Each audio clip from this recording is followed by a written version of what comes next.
Welcome to another live stream on a Thursday of the Hard Rock Show. I'm Andrew. I'm Dave.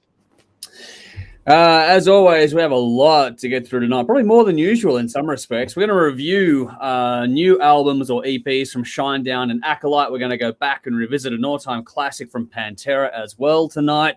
We're going to discuss a bunch of new singles. So there's The Cult, Five Finger Death Punch, Private Function, Victoria K, Avantasia, and Skid Row to get some thoughts on. Yeah, because we added some more last minute today, courtesy of Dave, actually, which is nice. More work. Hey? More workload. More work, yeah, there's always more to do. We're going to have a bit of a hot topic discussion on what song we would choose to play if we had to save the world, you know, courtesy of the Stranger Things Eddie Munson thing going around at the moment.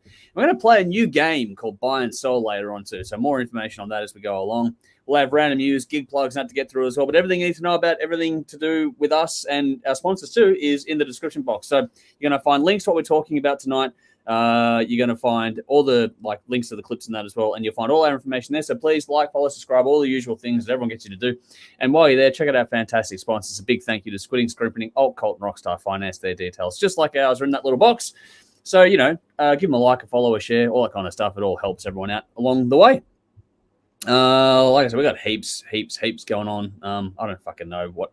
I don't know how long it's going to take to do this one tonight, but we'll be here for a while, I'm pretty sure, regardless. And then after we're done, Dave, you and I are going to sit down and do a little bonus review for the online content soon as well. So we'll be going to. We'll probably wrap filming around midnight, I reckon, tonight. But we'll see how things go. What do we got? Got some people coming in to say hi, which is good. Darren is here saying evening all. Thank you for joining us. And if I'm correct, I'm gonna tempt fate here, scrolling through my notes because this is dangerous when I start doing things like this. Just give me a second. Bear with me. Yes, Darren jumped into our Patreon page today, so thank you so much for jumping in there and giving us some support. Really do appreciate it. Just wanted to double check I got the right name there, but yeah, cheers for that, Darren. Greatly appreciated. Nicole has joined us as well on YouTube saying hello everyone, so good to see you again as well. Same with Sally over on Facebook. Hey guys, good to see you again, Sally. Hope everyone's keeping well and as warm as you can in winter here in Australia in general, but Melbourne is particularly cold. But yeah, we were talking quickly before, Dave. You were saying that it's a slightly quieter week for you this week. How are you going? Yeah, I'm good, but there's nothing happening. There's really no news. Nothing's fallen off my car. Work is chugging along. It's dead quiet. So go in and get it done and come home. There's no issues happening. Kids are back at school. And school holidays is finished, so just can't really do anything. But yeah, just listening to music. And I started watching Stranger Things season 1 again. Oh, okay. Yeah, so started talking to Jade about it. She seems interested, so I reckon we'll start showing her that. I reckon season 1, 2, and 3 should be fine for her to watch. Season 4 gets a little bit violent in places, but we'll see how she goes with the first 3. Yeah. So breaking bones could be a bit confronting. Yeah. Yeah, we'll see how she goes. Yeah. No. Apart from that, looking forward to the weekend. Definitely. Definitely. Nothing much. I'm the same. It's all same old status quo. But that status quo for me is just flat out busy. That's all there is to talk about. The work is busy, or busy enough to keep me going anyway. But then around that, it's just absolute madness trying to get everything done for TV and online and all the other usual stuff that we get going on here too. So it's just trying to keep up with it all is always the headache of the day. But it's all good fun. But yeah, nothing to complain about. Actually, I do have something to complain about, but that's for the bin later on, which I will get to that. If you follow us or you follow me for a while, you'll know that me and my daughter, or one of my daughters, are mad about the ice hockey, and we just had some shit go down. I'm like, nah, fuck this. So it's my bin later on to do with the ice hockey. So there's a little teaser for everyone. Dave's sitting there going, I've got no fucking idea what that's about. I'm sure it'd be fascinating. Your bins usually are. Yeah. Alrighty. So let's do some random news to start with. Darren's just gone. You're welcome. Great fun watching you guys. I'm glad you enjoy it, mate. Really do appreciate the support. Thanks for jumping in there. Alrighty. Been a big week for news, though. We've had a bit of a revolving door in the Alice Cooper camp, which, Dave, you came across this one first. Out goes Nita Strauss, in comes Kane Roberts from the Alice Cooper show of things. So what do you think of all this, Dave? It's an interesting development. I woke up to the news. Nita Strauss has left Alice Cooper. I'm like, oh, broke my heart. She's amazing, but it's obviously a big gig, whatever she's moving on to just leave Alice, because they always got along really well. So she was enjoying what she was doing. So I don't know. It could be Priest. It could be that other pop person. I don't know who they are. That I posted something about. It's like, who's this person? It's like, oh, don't bother telling me. I wouldn't care anyway. But yeah, I don't think she would leave Alice for just any old gig, and cancel her solo gigs as well. So it has to be something pretty significant, something big. So good payday, good exposure for her. So. And Kane's back in Alice Cooper, which has made me excited, because two of my favorite Alice Cooper albums are Constrictor and Raise Your Fist and Yell, which he was on. So it'd be cool to hear some tracks from that on upcoming live shows from Alice. So, and it'd be cool to hear Kane's take on other Alice Cooper stuff as well. So yeah, it would be. Yeah. So I think it's a win-win. Just Nita says in her post that you'll see her back on stage sooner than you think. So we could have some answers within the next, I reckon, something this weekend, to be honest. Possibly. I mean, she's a good enough guitarist. More than good enough. No, I it was a bit of a surprise one, that one, but she's already, I think it's great to get Kane back in with Alice Cooper. Like you're saying, hearing his take on things that have been done without him will be interesting and intriguing. I think that's a natural fit, though. Going back to what's old is new again kind of thing is going to be cool. It's going to work. The dynamic was always good between those two anyway, so it'll be fine.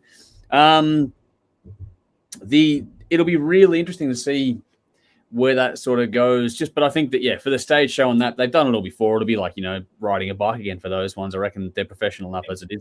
The intriguing one is where Nita's going to go next, and you watch her story posts and that, you'll see she's already off somewhere.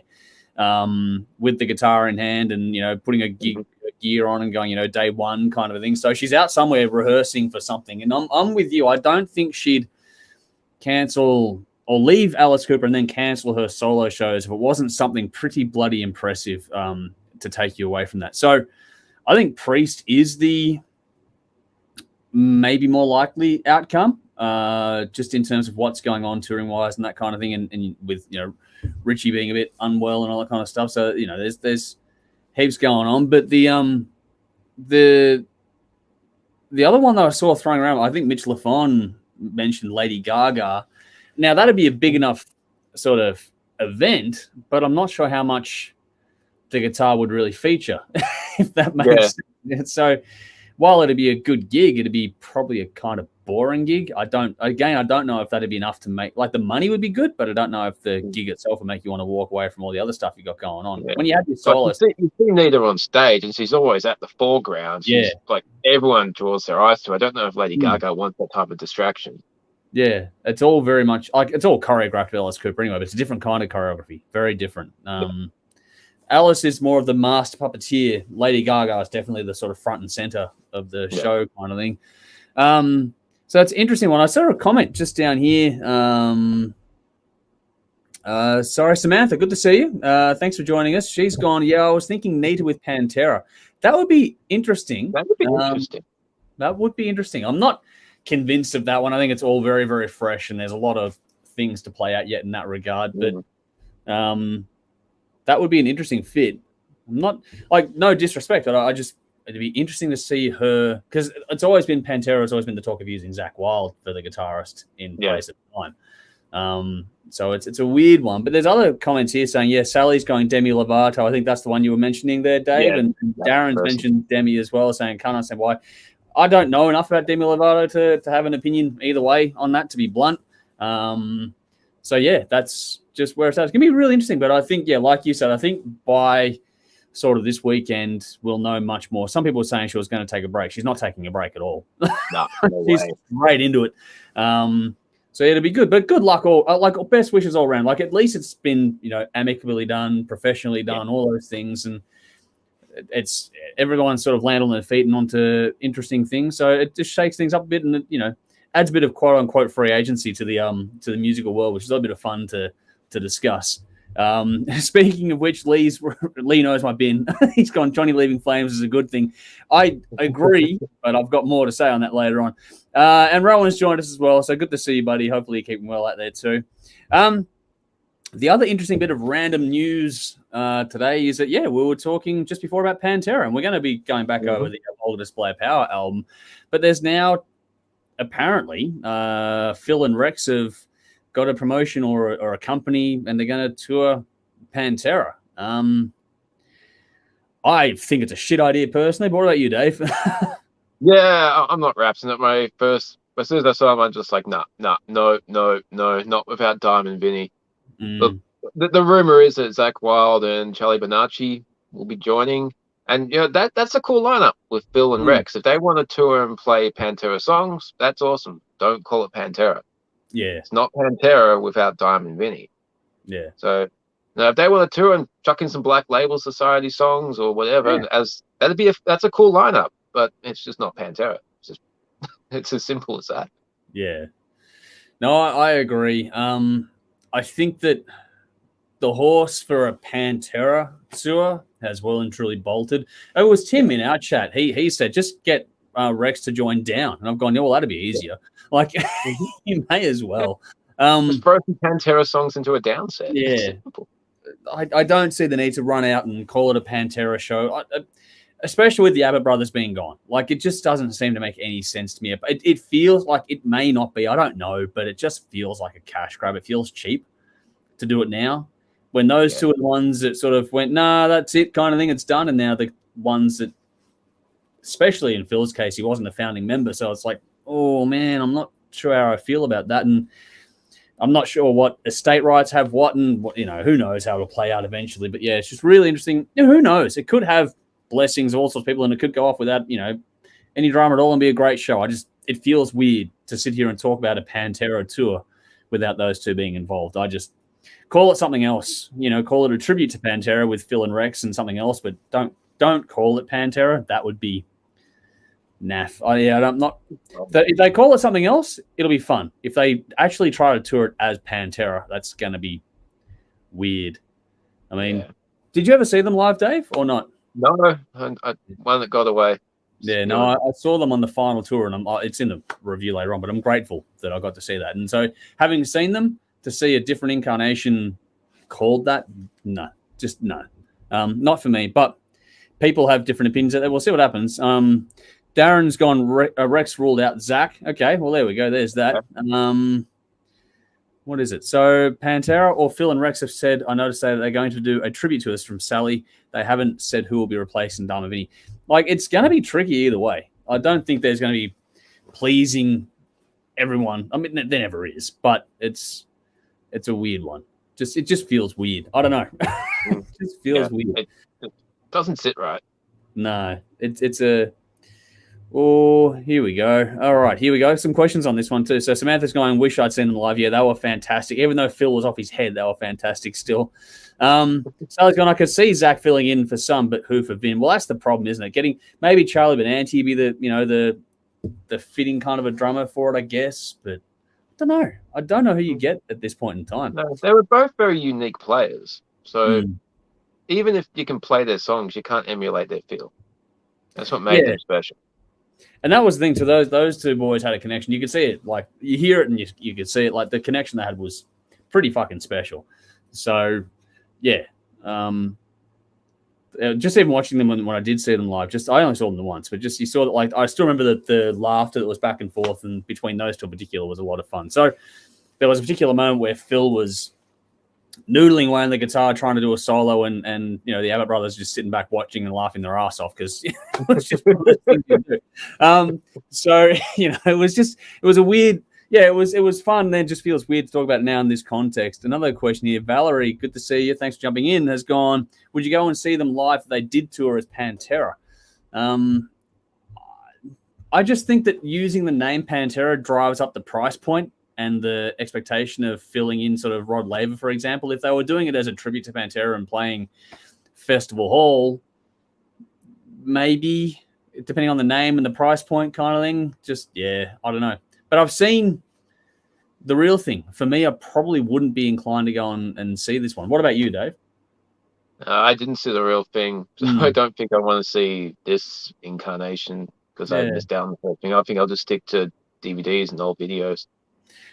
Yeah, I think there's enough of that content kicking around that's probably the better bet, but we'll see what happens. What do we got? Roland says, saying negative things about a tour without Dime is to Pantera. Okay.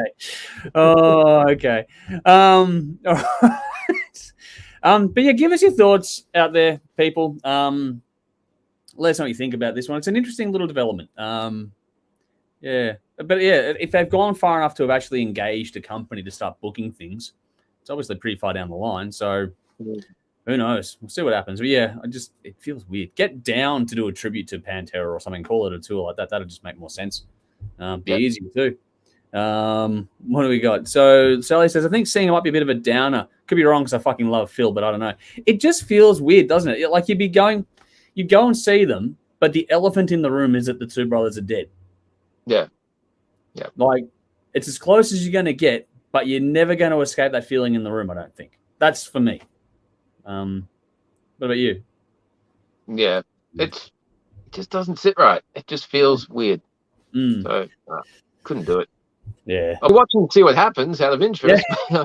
That's about it. Watching with bated breath to see what happens next, but I don't know. You and I are both in the same boat. It just feels weird. It doesn't feel right, but who knows? They could surprise us, but yeah, I'm not holding my breath to be pleasantly surprised, if that makes sense. It just doesn't feel right. But better not be fucking holograms. No, fuck. I don't think that'd no. If they did that, that'd just be fuck it, call it off. Just that'd be it. No, don't even bother doing that. I can't even imagine that working, to be honest, in this context. But yeah, anyway, that's a bit of a weird one. But alrighty, we'll watch this space and see what happens. Yeah, it'll be an interesting one. Alrighty, let's move on to some gig plugs before we start getting into the fun and game side of things. In the comments, in the description box is gig plug number 1. This is Saturday, July 16, so this coming Saturday at Whole Lot of Love, which is one of our favorite venues in all of Melbourne. We love that joint. This is going to be one of the 11 gigs for 11 years, A Whole Lot of Love celebrations. So here we go. Like all great threats to decency, the Church of the Neptune Power Federation was born far from the dull gaze of the masses, operating out of dive bars and biker clubhouses, playing troubled souls with dirty hair and crude intentions. Their high-volume psychedelic gospel spread like a glorious subterranean infection. In the pulpit is Imperial Priestess, screaming as such, her tiny frame belying the colossal power of her scorching oratory, spoken in languages assumed through centuries of time travel. Her backing band consists of battle-worn soldiers from the Australian underground punk, stoner, and metal scenes who have long forgotten their former existences and are now forever beholden to the mesmeric lure of the Imperial Princess. So that is, in case you missed it, the Neptune Power Federation, who their last album was fucking fantastic, by the way.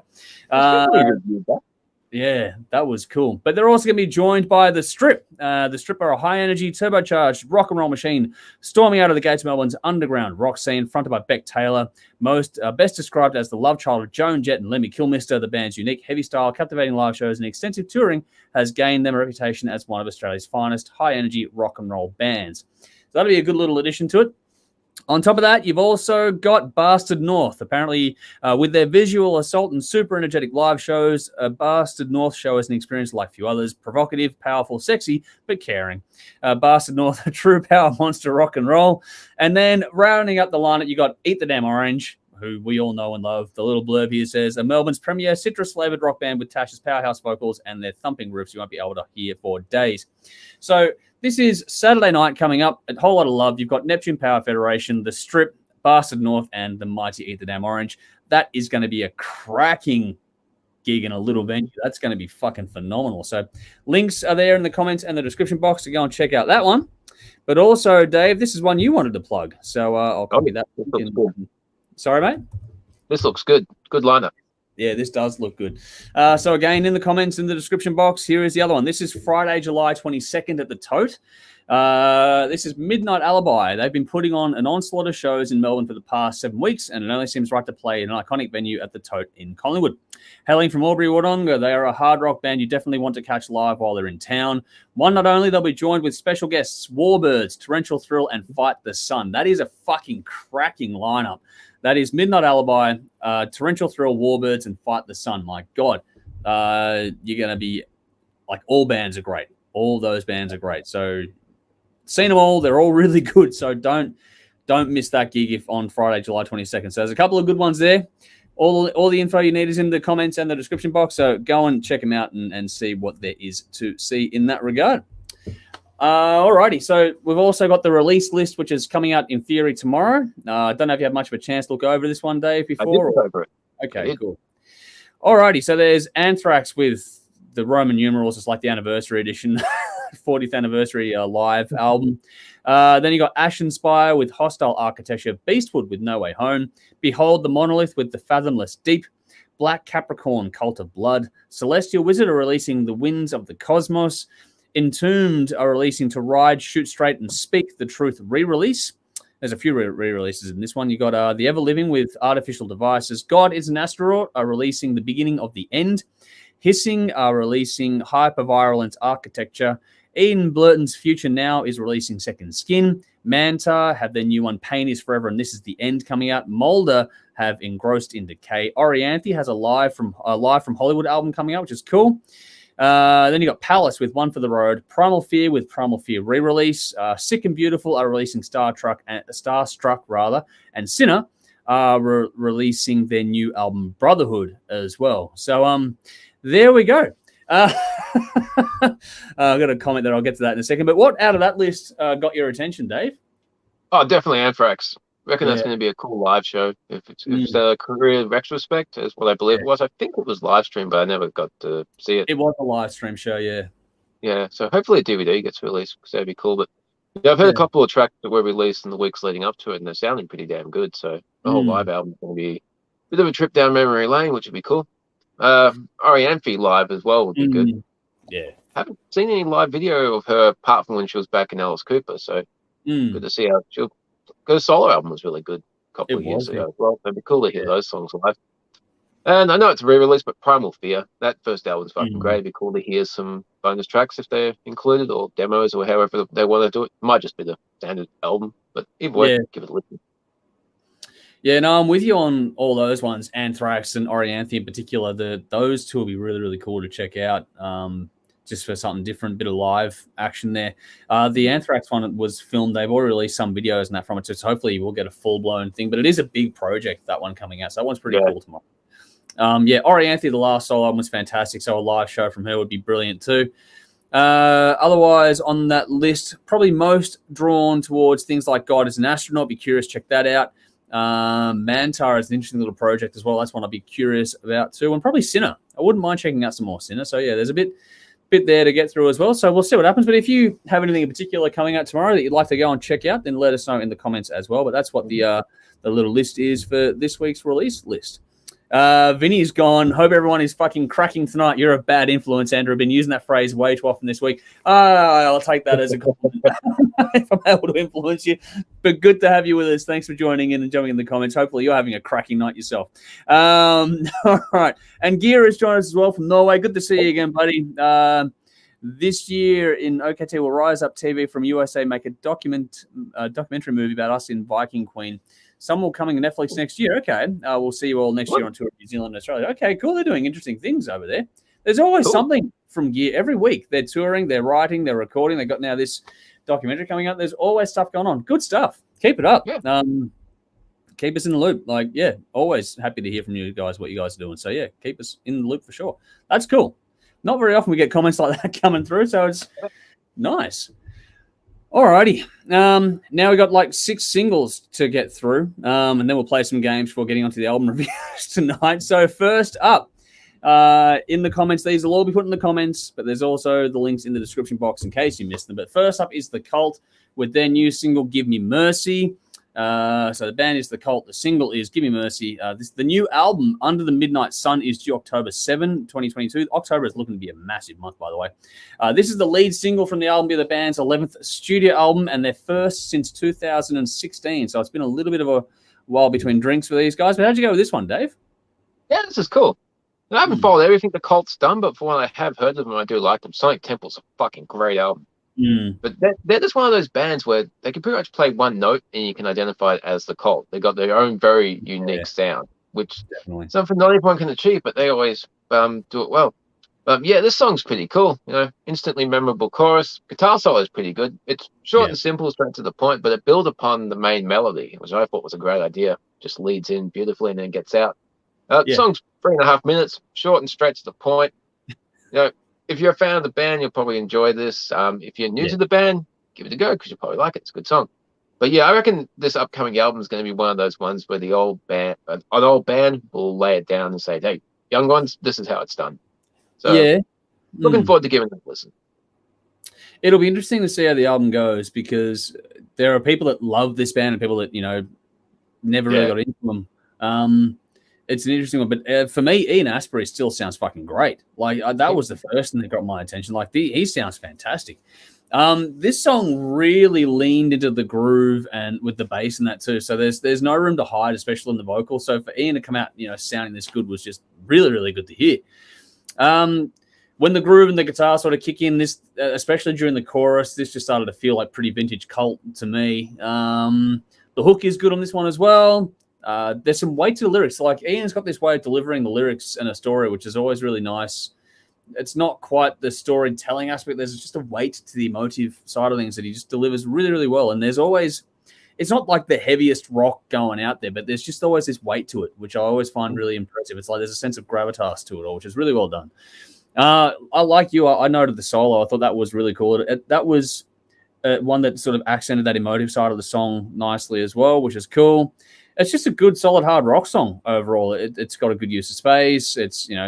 Its impact is presented by or given to you by just being well written and well recorded, well performed kind of thing. It's just got a good old school feel to it all. If you like your hard rock at all, especially sort of the more classic side of things, check it out. You'll enjoy it. I think Cold fans will really feel at home with this one really quickly. And yeah, like you said, if you're not quite sure, check it out. It's one of those ones where it might surprise you, but it definitely won't annoy you. Does that make sense? It's easy to listen to. Yeah, it might surprise you, but it definitely won't piss you off. It's a good song. So yeah, check it out and let us know what you think out there, people. While we move on to, actually, it's surprising. The band we're going to mention you'd think would change the gear, but it's not really going to change gears in a heavy direction. It's going to go the other way, if anything. This is the latest from Five Finger Death Punch. The new song is Times Like These, and it's not a Foo Fighters cover. It is an original track. So the band is Five Finger Death Punch. The song is Times Like These. This is the 4th-track release from the upcoming Afterlife album due on August 19. This will be the band's 9th studio album overall. It's the first with guitarist Andy James in the band. He joined, I think, in 2020. How'd you go with this one, Dave? Yeah, this is pretty good. Got a good mood and good sound to it. And out of all the singles, it probably stands out the most because it's unique. It's got this unique sound and unique vibe to it. It reminds me of that song Santana did with Everlast, Put Your Lights On. Okay, yeah, I get what you mean, yeah. Got that same vocal tone, and yeah, it's just like, if you like that song, you'll probably like it. That little guitar, the acoustic guitar, exactly. Just the whole mood just reminds me of that song. Now, I'm not all that familiar with much Five Finger Death Punch, but what I have heard, it's always surprised me because, I know a lot of people hate this band, so I don't understand why. They're really good. Yeah, no, Brendan and I love them. Other people can't stand them, so it is what it is. I don't get the hate because, what I have heard I like, and I really like this song. So I'm going to give this new album a good listen because, and I'll backtrack. One of those bands I've overlooked, and I think it's been unfairly overlooked on my part. Never hated them. I'd never had a reason to. Yeah. It's one of those things where, it's the American muscle metal kind of vibe going on, and that, either drags people in or puts people off. It's one of those bands that I can enjoy with one of my daughters in particular. She loves them, and so it's a good one of the, it's one of those ones where you get to spend some time listening to new music together. So whenever they've got something new coming out, it's always, we always go and check it out. This is very typical from the band. It's just another Five Finger Death Punch ballad. I couldn't put my finger on the song that it reminded me of, but you've weighted up before, which is well done there. It's just one of those ones. It's got a good chorus, gets stuck in your head. Ivan, his vocals, he always manages to have sort of grit and heartfelt weight in the songs, no matter what, because his voice is one of the most distinct. It was funny because Jody was actually, we were driving somewhere not too long ago, and she was like, every time she hears Five Finger come onto the radio, she knows immediately who it is by the vocal. And that's pretty hard to do these days, to be honest. And so Ivan is a distinctive vocalist, distinctive tone. Everything is, you just know who it is straight away. This isn't the most original or groundbreaking song from these guys, but they don't need to do that sort of stuff anymore. They've got their brand well and truly established. Does this fit the mold? Absolutely it does. This is another perfect addition to their catalog. But I'd like to hear this one in the context of the album as opposed to a single. And now this is the 4th single being released. So, there's a run of songs up until now.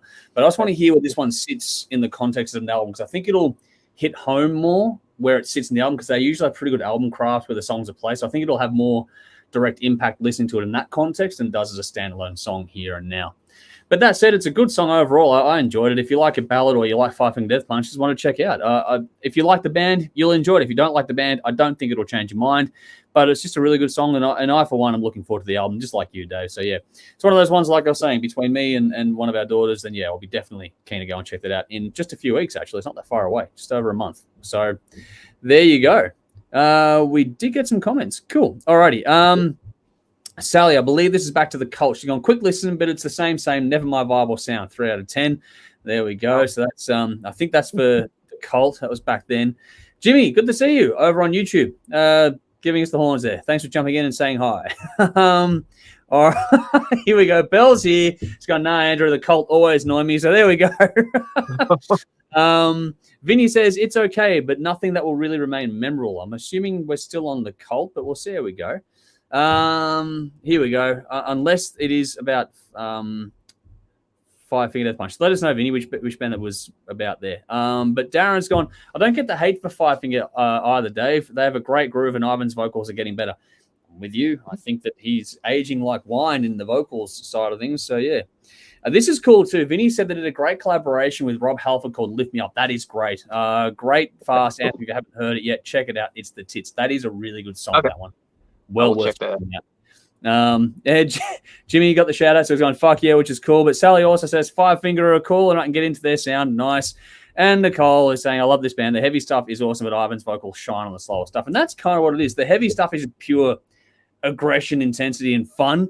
But the ballads is where the some of the lyrical content, like, the Wrong Side of Heaven, like, yeah, there's some great lyrical stuff in the softer side. Okay, Vinny was saying Five Fingers, that was in reference to, which is, there we go. It's okay, nothing memorable it's okay, nothing that will remain memorable. That's why I think in the context of what it is, yeah, it'd be better in an album than it is in this little snippet here, but we'll see what happens with all that sort of stuff. Like I said, I want to hear that one in the album context. I think it'll have more direct impact at that point in time. Now we're going to move on to a song which probably has a longer title than the song itself goes for. So this is the latest from Aussie band Private Function. The song is called I'm This Far Away From Being the Worst Person You've Ever Met. The song goes for like 97 seconds. And they've had a couple of new additions to the lineup. So they've changed the lineup a little bit, and the band are on tour in September. So if you like this band or you like this song, check them out in September. They're touring pretty widely, actually. So get around them. How'd you go this one? This is a big change of pace. This is much more punk influence, Dave. Oh, it's definitely punk. Punk rock, high energy, lots of attitude, fun lyrics. The lyrics are fucking great. And it's all done and dusted in about 90 seconds.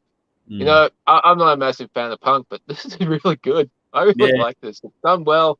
Like I said, the lyrics are fun and, doesn't stick around too long to get annoying. So this is fucking good. Their last album was really cool. It was one of the albums of the year for people like Brendan and Tim. So if you've got that quirky sense of humor, they do what they do very, very well. One of the songs I loved from them was one of my songs of the year was Aubrey Wodonga. That's a great track. I still remember that fucking hook. It gets stuck in your head so easily. But yeah, this band are back with more. I'm not sure what's coming up after this. This is just another cool little single from them. It leans into the punk side of things a bit more than some other stuff has. It's short, snappy. It's got that. I don't know if anyone out there knows a band called Mammoth. It's like an upbeat, happier version of that to a degree. It's got a really That's a good way of putting it, actually. Yeah. Okay. There you go. It's got a really catchy hook in the chorus. You'll be singing along to this in no time. It's one of those ones that the crowd will belt this out live. It's just got that catchiness to it. It'll be earworm material. It'll get stuck, and the fans will be singing. Like the next tour coming up in September, I reckon fans will be singing this one back to them pretty bloody quickly. There's a good little solo in this. It's a short song. They've packed a lot into that 97 seconds. Like the solo was pretty bloody cool. If you haven't checked out this band, this is a good place to start. But the album before this was fucking phenomenal too. There's nothing complicated, but there's a lot of fun to be had. Like I said, lyrically, there's a lot of charm to it as well. But this whole thing, what these guys do is just got something that just drags you in and keeps your attention for the entire time. It's nothing complicated. It's fun rock done really, really well. So well worth your time. So please check it out and let us know what you think of this one. Terry jumped in saying, "Hey guys, good to see you, buddy. Thanks for joining us again. Hopefully you're enjoying the show tonight, and hopefully you're keeping well out there." Darren's gone, "Yeah, it's catchy. That's what this whole band does really well, but it's not that dirty kind of catchy. It's just that really infectious kind of fun vibe, which is cool."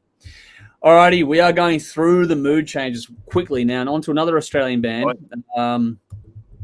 We're really changing gears. We're going to go fucking really right turn here. This is the latest now from Victoria K. It's in the comments, in the description box as well. The song is called Persephone. The artist is Victoria K. That's what's coming up next. Good one, Rowan. This is good. Andrew's review is twice as long as the song when it comes to well put, good sir. Well done. Alrighty. But yeah, the next one is a longer song. This one's closer to 6 minutes long. This is Victoria K with Persephone. It's the lead single from the upcoming Core album, which is spelled with a K, due October this year. So like I was saying, October is shaping up to be a massive month.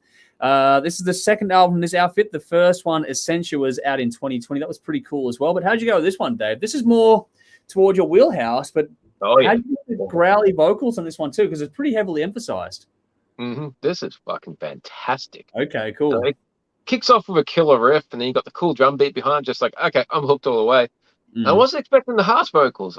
Is that Victoria doing the harsh vocals, or is that a guest? It's Charlie, another member of the band. Okay, cool. Yeah. So I'm like, okay. Initially, I thought, yeah, that's a bloke, and then I thought maybe not. But then I thought, okay, the more I listened to it, I went either way. Maybe it is Victoria, but okay, cool. That cleared that up. But it was a nice addition, and it really added a nice contrast between her vocals and the harsh vocals. It was done really well. Yeah. I found a lot to enjoy with each subsequent listen. First couple of listens was like, okay, this is cool, but then put the earplugs in and just, wow, I'm gonna listen to this in a row like 4 or 5 times. Yeah. There was a lot in here. So a lot of little subtle parts, like little whispers in the vocals. I thought, fuck, that's a nice touch, because all together it just builds up and makes this cool, the whole thing. Story's good, and vocals are great, and it has the right emotive weight when it needs to in her singing. Music is fucking excellent. A great mood, similar mood to what you get from some of the masters of symphonic metal, like Nightwish and Epica. This band's fucking good. So yeah, if the album's like this, I'm in. This is cool. Yep. No, it the first album Essentia had a mix of, the growling and the clean vocals, but the growling in some tracks at least was performed by females on the last album as well. Not Victoria, she doesn't do the harsh stuff, but she's always got someone else with her to do that. But the contrast, that, like you mentioned, the contrast on these was just fucking, the way the two vocals worked together was just fucking brilliant. This was honestly heavier, darker, more aggressive than I was expecting. They really leaned into the growls from Charlie on this one. Like I say, the contrast that gives to Victoria when her clean vocals comes in was really, really nicely done. And the melody she's chosen to sing with, especially with those little Eastern touches in it all, was a really nice counterpoint to what's going on in the song. She's got this understated delivery, which is weird to say in a style like this, because usually it's like the whole song is big. There's a lot going on. But she's just got this way of underselling the vocal in the right way that just makes you sort of lean in to listen to it, which, again, makes the punch of the aggressive vocal sort of come out and hit you even harder. It's just really, really, like, it's not a seductive thing. It's just an attention-grabbing thing. It's just really well done. It's got great light and shade across the board here. Around that, though, you've got a great riff, like you mentioned. There's really good groove on this track too. This whole thing is one of those ones that makes you want to move while you're listening to it. When that kicks in, it's just really cool. Then there's a little string section in this as well. I mean, it's got everything.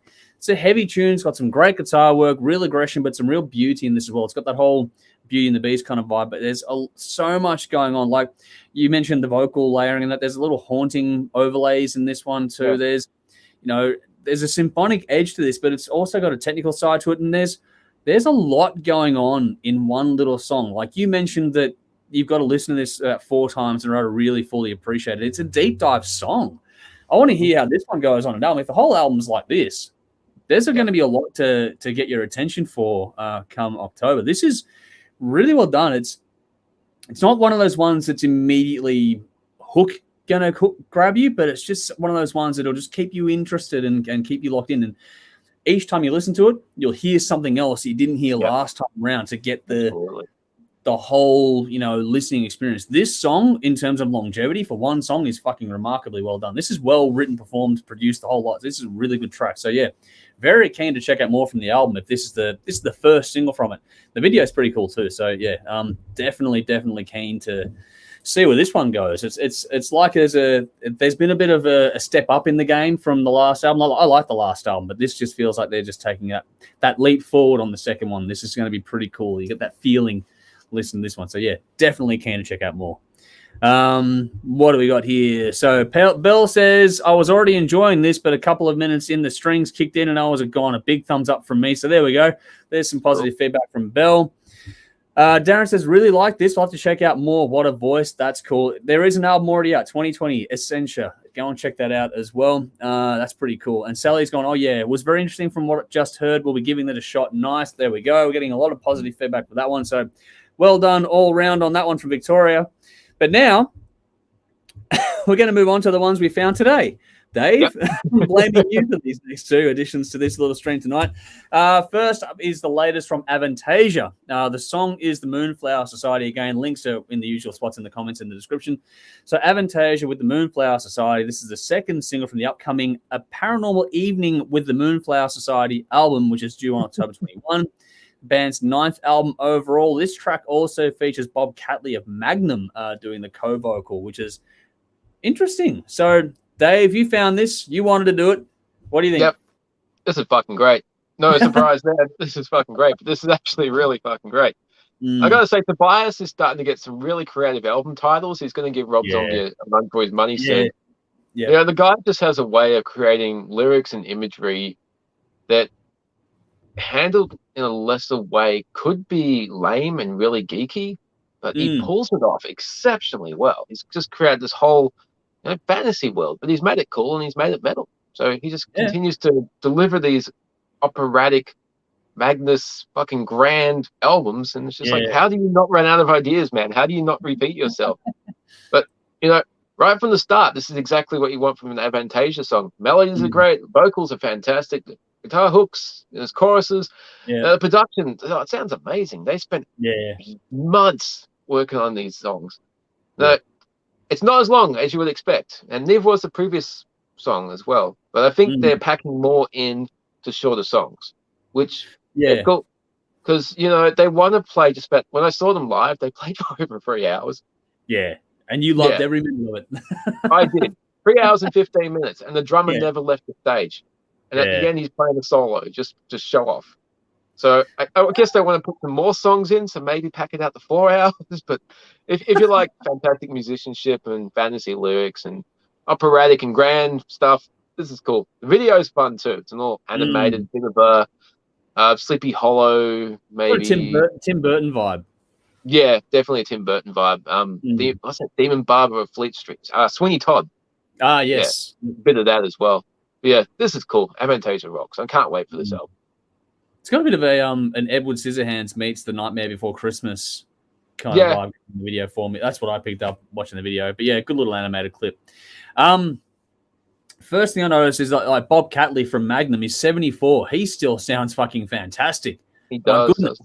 He sounds great. I like what he brought vocally to this one and how that played off against Tobias Sammet's vocal. The way Tobias is one of the best in the business at doing duets. Like he just knows how to work with whoever he brings in. He finds a way to make them shine and still shine himself, and it's all very equal, which is really hard to do, but he does it well every single time.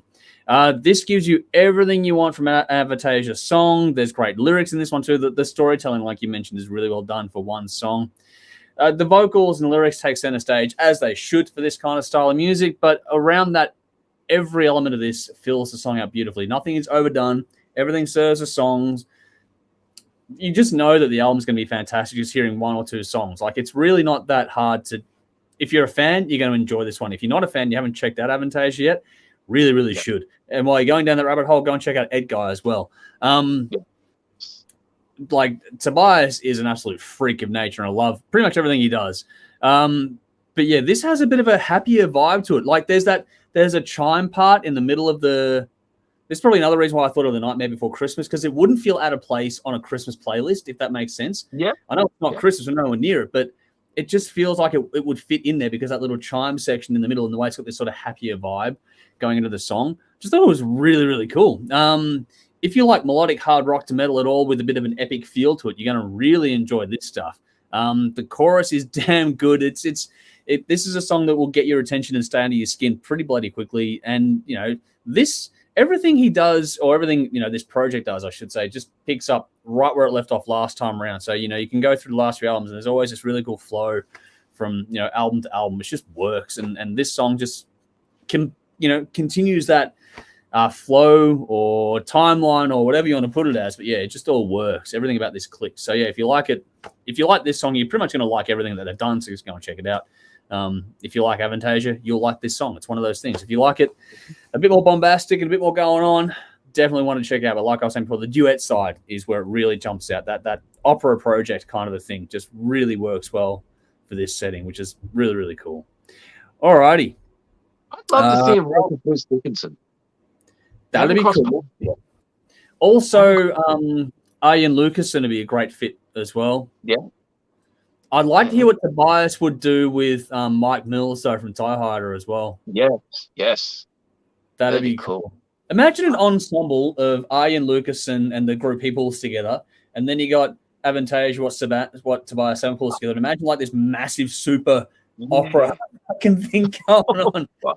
It'd be huge. Wow. You'd be there for 8 hours, but it'd be like, you know how, I don't know but my wife and I went and saw the Harry Potter thing, and it was like over 8 hours of the day kind of thing. You could do that. You'd have like the cursed child. That's it. You'd have like the intermission in the middle for like an hour, where you go and get something to eat and come back to the show. To be a full on day long experience if you got those two projects, but they would fit. Like it'd be epic. It'd be huge. It'll never happen, but it'd be fucking fantastic if it did. Just quickly going back to Victoria K. Rowan said sounds interesting, which is cool. More positive feedback there from that one too. What do we got here? So Rowan also said, always happy to see new Avantasia. You're not the only one. Dave was, very excited this morning. Darren says, brilliant. What an awesome video. Very, very cool. Vinny says, very theatrical, great video. Edgar Allan Poe vibes. That's a good comparison. Yes. Well done. That's a good one. Enjoy that one. Sally says, oh, wow, the video is gorgeous. Loving that. The music, not so much. Not for me. That's fair enough. That's all good, but at least the visual got your attention. And Samantha says, yeah, love the clip. Awesome. You're getting a lot of love for it. Here we go. Vinny says 4 out of 5 fucking cranking. So there we go. That's going to be a running joke tonight now. Baron also says, Avantasia and Aaron have crossed over in album form a little in the past. They have. I would just like to see a big, like just that a day-long project. Like they could do a festival unto himself, if that makes sense. Like he could be done. Yes, they could. Alrighty, on to Chuck Greenfield in there as well. Yeah, you could. I don't know. They can be the opening band. Fuck. It'd be. Could you imagine? Like, my God, it'd be nuts. It'd be worth it just for a one-off. You'd go there just to say you went there. You know what I mean? I spent a day at the festival and saw 3 bands. Yeah. I didn't miss anyone. I saw everyone that was there. Oh, yeah, but how many artists were involved? That'd be the thing about it, wouldn't it? Just add Halloween to it. That would actually fit perfectly, I reckon. Avantasia, Arion, Halloween. That would be the perfect 3-band festival. It'd take you all day to listen to it. But that could do it. The Pumpkins United lineup. That would read it out nicely. All right, before we get off on a weird tangent, we're going to change gears again. This is the latest from Skid Row, again, courtesy of Dave digging this one up today. So the song is Tear It Down. The band is Skid Row. This is the second single from the upcoming album, The Gang's All Here, due October 14, 2022. I'm not going to get over that title. It's fucking weird to say that when Baz isn't part of the project, but hey. Mm-hmm. But anyway, this is the second taste we've had from this outfit with lead vocalist Eric Grunwald, who is as close as you're going to get to having Baz in there. Reviews are going very, very well so far. I'm pretty sure we're going to be more of the same. So, Dave, what do you make of this one? Yeah, this is cool. Tear It Down. I enjoyed this more than The Gang's All Here. The Gang's All Here was a cool, reminder of Skid Row, and that got me to go back and listen to the classic album. This is just like, okay, this is what the band is going to be now. Eric sounds fucking amazing, as expected. Big sound, new life to the band, and there's some attitude and some bite to the lyrics, which I thought was cool. Yeah, I'm curious to see what the album's like, because these songs are a bit different. Tear It Down sounds modern, whereas the Gangs All Here sounded like old Skid Row. Yeah. If I was just to hear Tear It Down on the radio, I wouldn't have picked the band. It doesn't remind me at all of good point. Skid Row. Yep. But it reminds me of the modern bands that are coming out of Europe, like your Heat and your, I don't know, One Desire, or any of the many, many bands that are coming from there. But I'd argue that it kind of put me in mind of what you got on like the United World Rebellion EP collection. That's it feels a bit more like that than the vintage Skid Row. So yeah. Okay. I'd like to know how much input Eric has into the songwriting. I think if he's doing the lyrics or if he's actually contributing to the songwriting, because I know he can play.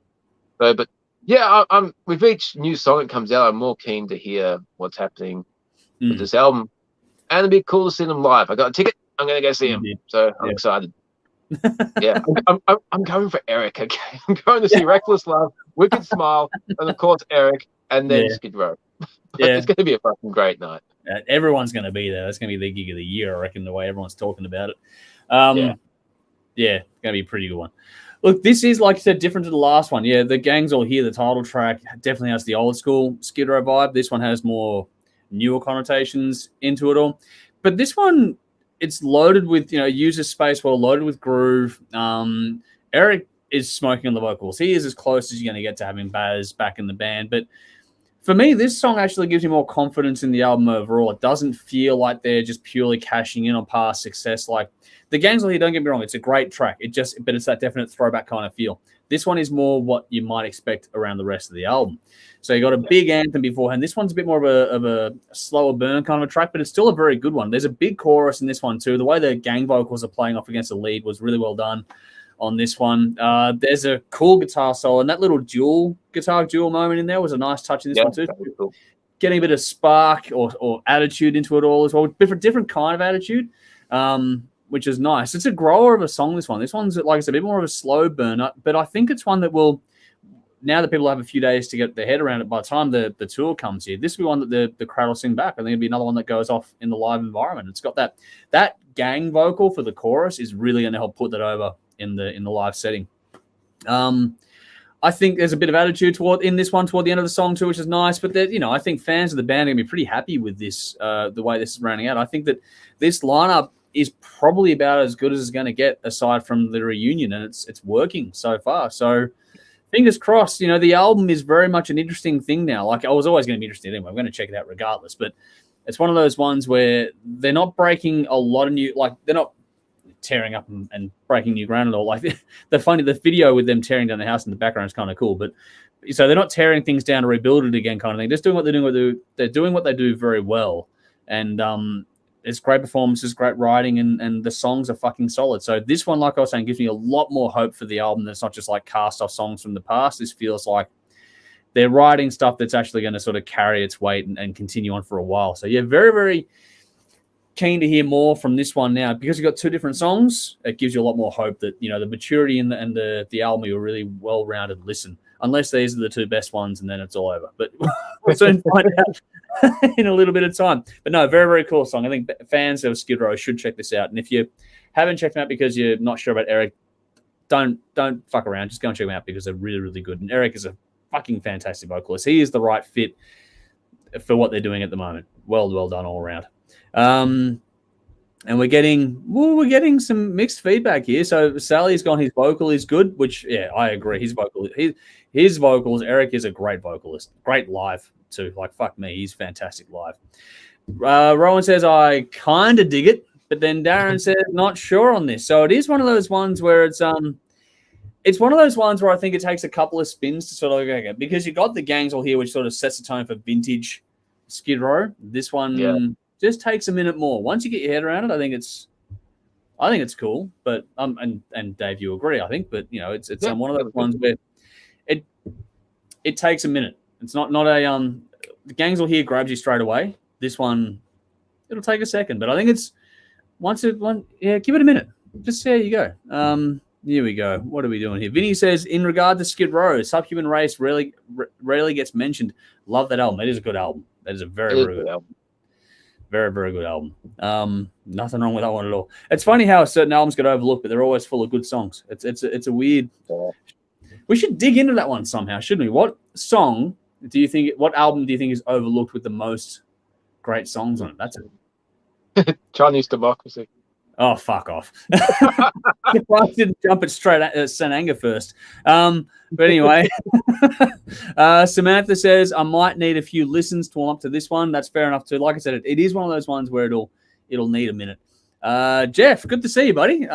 He's gone. I think they still kick ass. Eric fits like a glove. Love it. So there we go. More positive feedback. So it is one of those ones. Give it a few listens. It's worth it.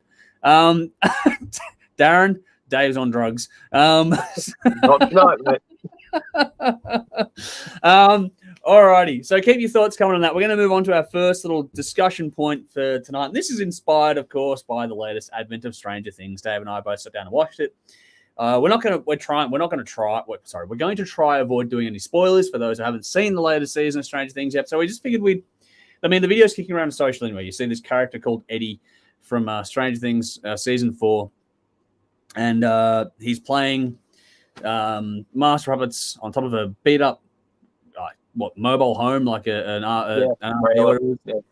trailer home, and it's in the upside down, and he's got to play this song to distract the big ugly thing that to try and help save the world, kind of thing. So the idea is, playing off of that, what song would you choose if you had to distract the bad guy for long enough for other things to happen, so you could have your shot at saving the world as a musician? And Dave, what have you come up with? Oh, man. I had a short list of 9, but I'm going with my first pick, and that was Painkiller. I went with 1. I'm going with Painkiller. Ah, yeah. Okay. That'd be cool.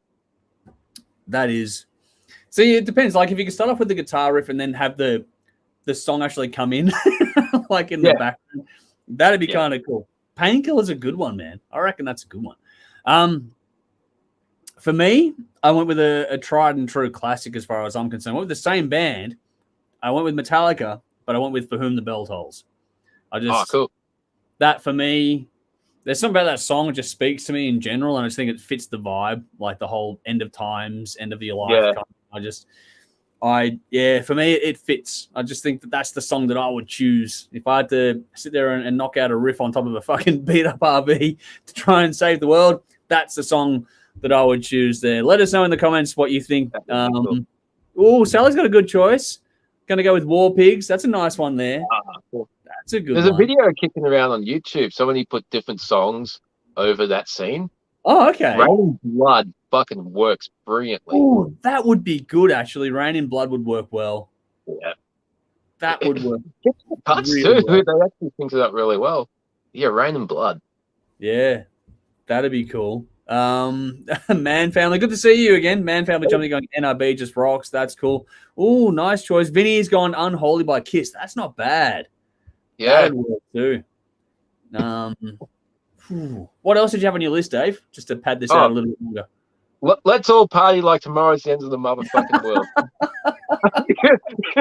Still pad for a right. Yeah. If you save the world, you save the world. If you don't, you have a great time. Yeah. So, I went with that one.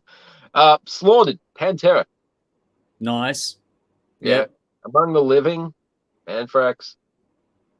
New Breed from Fear Factory. Nice. I think that would be fun. Are You Metal from Halloween? Yeah. Holy Wars, obviously. That'd be cool, yeah. Infuse Resist from Sepultura. Ooh, nice.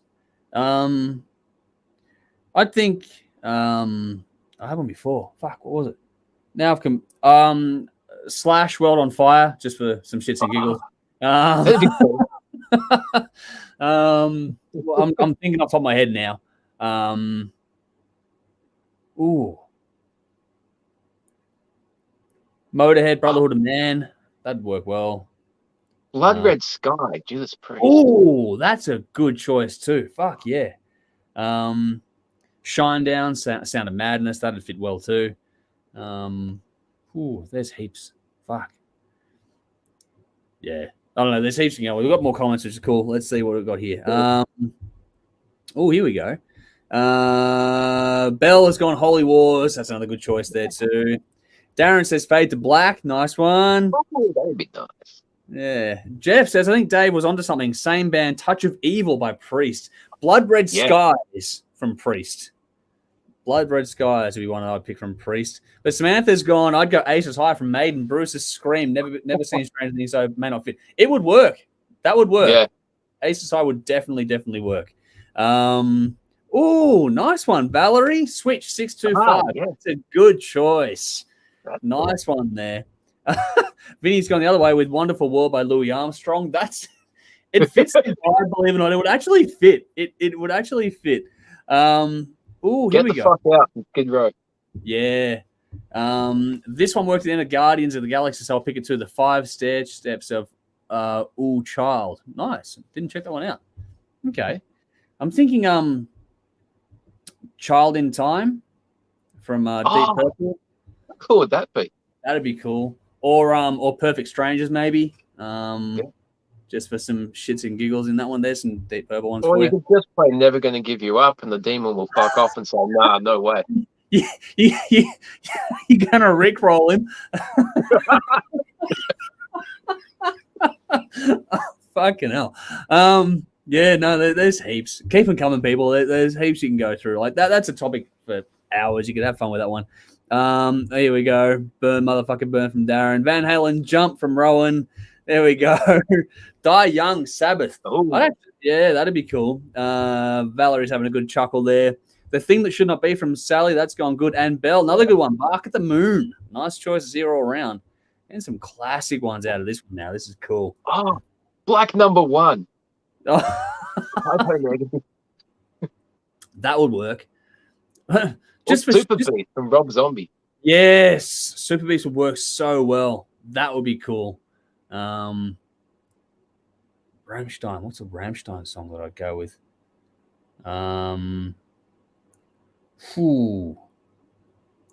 Maybe Links 234 or Twitter.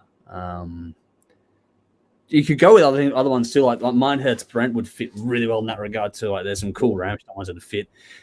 Vinny's gone, let's throw Milli Vanilli in there. We can feed that to the Demogorgon to keep it well and truly occupied while you burn the fucker. Fucking hell. Disposable Team. No, Disposable Heroes from mine. Yeah. That's a good one. Not a bad one out there as well. Bloody hell. We could go for hours on this. What have we got? Here we go. Darren says Blood of My Enemies. Nice. But Sally's gone, If You Want Blood, maybe Highway to Hell too, to be honest. Samantha says maybe an ABBA song. I know I always want to leave when that song gets played. So yeah, ABBA. If you're going AC/DC, you got to go big balls. Just like, you want to fuck with me, demon? TNT, maybe. Yeah. Thunderstruck. Yes. Yeah, it's got to be Thunderstruck. That would fit that setting. Fuck, you could go for hours on this one. Yeah, there's heaps. Keep them coming, people. Keep them coming. There's a lot more to go. So what song would you play to distract the bad guys while you're trying to save the world? It's a bit of fun, inspired by Stranger Things. Ooh, nice one, Jeff. 4th of July by Soundgarden. That'd be cool. Custer. That's another good one too. Fucking hell. Pussy Whip from Steel Panther. What was that?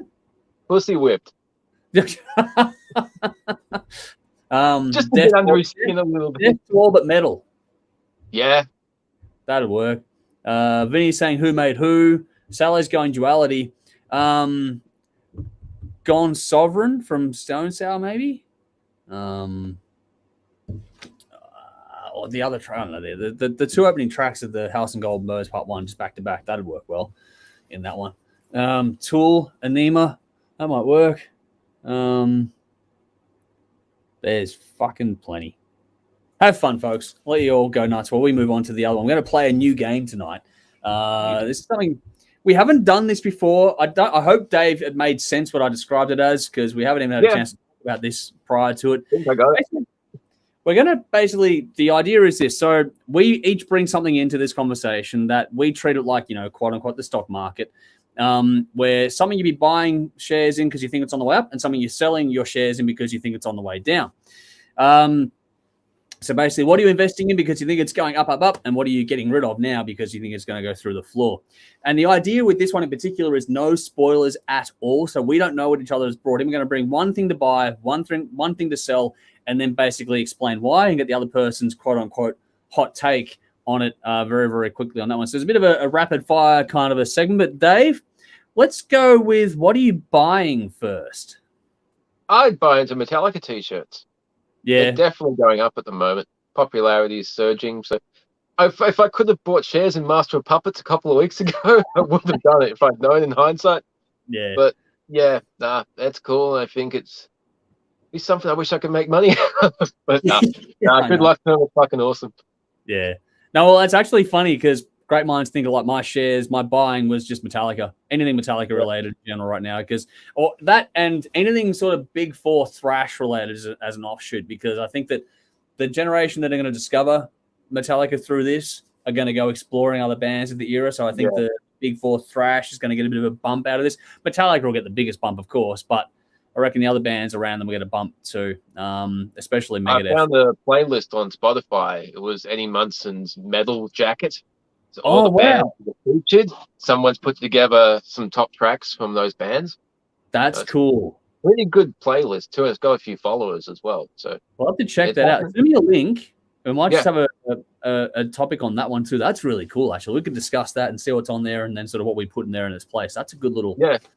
No, it's a good collection of bands. It's got me listening to Venom. I haven't heard that much Venom before. I've heard one or two songs, but I actually went and listened to their Welcome to Hell album. That's fucking great. Cool. 981. That's the Metallica sound right there. That's fresh. Yeah. Mm-hmm. No, it's that's cool. That's a really good idea. Well done, whoever put that together. That's fucking clever. Definitely. If you're going to go a sideway to this, I'd also put stocks in Dio because of the Dio patch on the back of that jacket. Yeah. Peace of mind as well, Maiden. Yeah. Yes, true. Very true. That is a good one there. All right, what else we got here? So then we've covered the buying, which is actually kind of funny because both agree in Metallica. What are you selling? What's going through the floor? This is kind of projecting about 10 years into the future. I don't want to be the naysayer, but Stadium Rock. I think once the big bands that are touring now, once they've run their course, there's really no bands coming up behind to headline the stadium tour. So I'm not saying there's no festivals, there's no bands playing, but big bands selling out stadiums, I think that's coming to an end in the next 10 years. It's funny. We said no spoilers. We've not discussed this at all, and we're both pretty much on the same wavelength because my sell is live. My sell is live music in general. I think it's on the way down. It won't go away completely, but like you said, the idea of the biggest tours in the world, I just don't see it coming back the way it once was.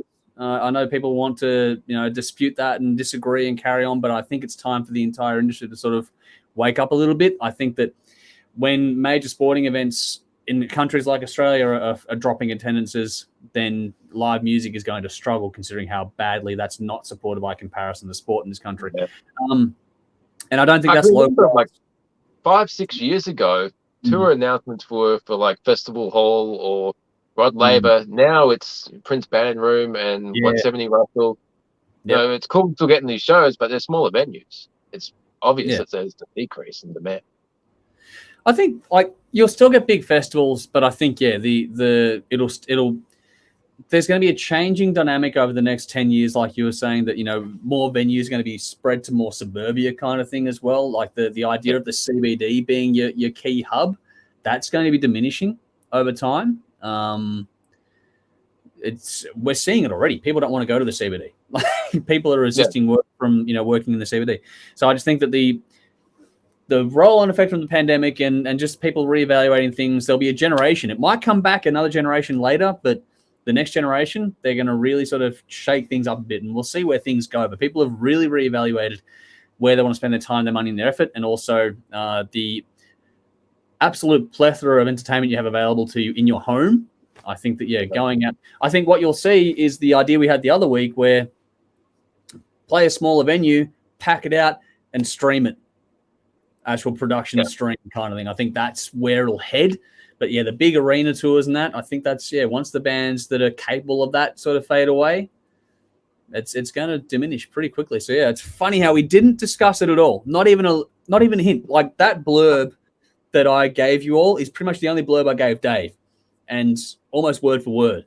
So, and we've come back with the same thing. So there you go. Interesting little one. That's a new game we're going to play more often, but let us know what you would buy and what you would sell and what you think of that one right now as well. We do have more sort of songs coming on here. So Darren said The Trooper. That's a good one as well. Jeff says All Hell's Breaking Loose from Kiss. That's another good song as well to play while saving. Samantha said, oh my God, that's depressing. Not meant to be depressing, but it's just a reality sort of thing of looking at it. It's not what we want to happen, but it's just, when you think about it, it just makes a bit of sense. Conrad's joined us. Good to see you, buddy. Hopefully you're keeping well there. Sorry, just tuned in now. You're all good, mate. I'm glad you got here in the end. Good to see you again. But yeah, there's a bit to unpack in that little conversation there. But yeah, let us know what you'd be buying, what you'd be selling, just in the context of that. It's a bit of fun. We keep trying to find these new little games and rotate them through as we go along. But I think that was a good one. What do you think, Dave? Yeah. Good little segment? No, I got it. It was good. Yeah. It's just funny how we both fucking wind up on the same thought. I know. That's weird, man. Fuck. Know each other a little bit too well, perhaps. All righty. What do we got here? So we need some of the other crew to come and mix things up. We're starting to think alike. We need someone like Brendan to come in and just fuck shit up. Or Nicky. Nicky always fucks shit up. I know, but that's the fun part. Exactly. We love Nicky. More Nicky. Yes, and less of us. You get the serious conversation with us. What do we got here? Sally says streaming is what will be the go, I think.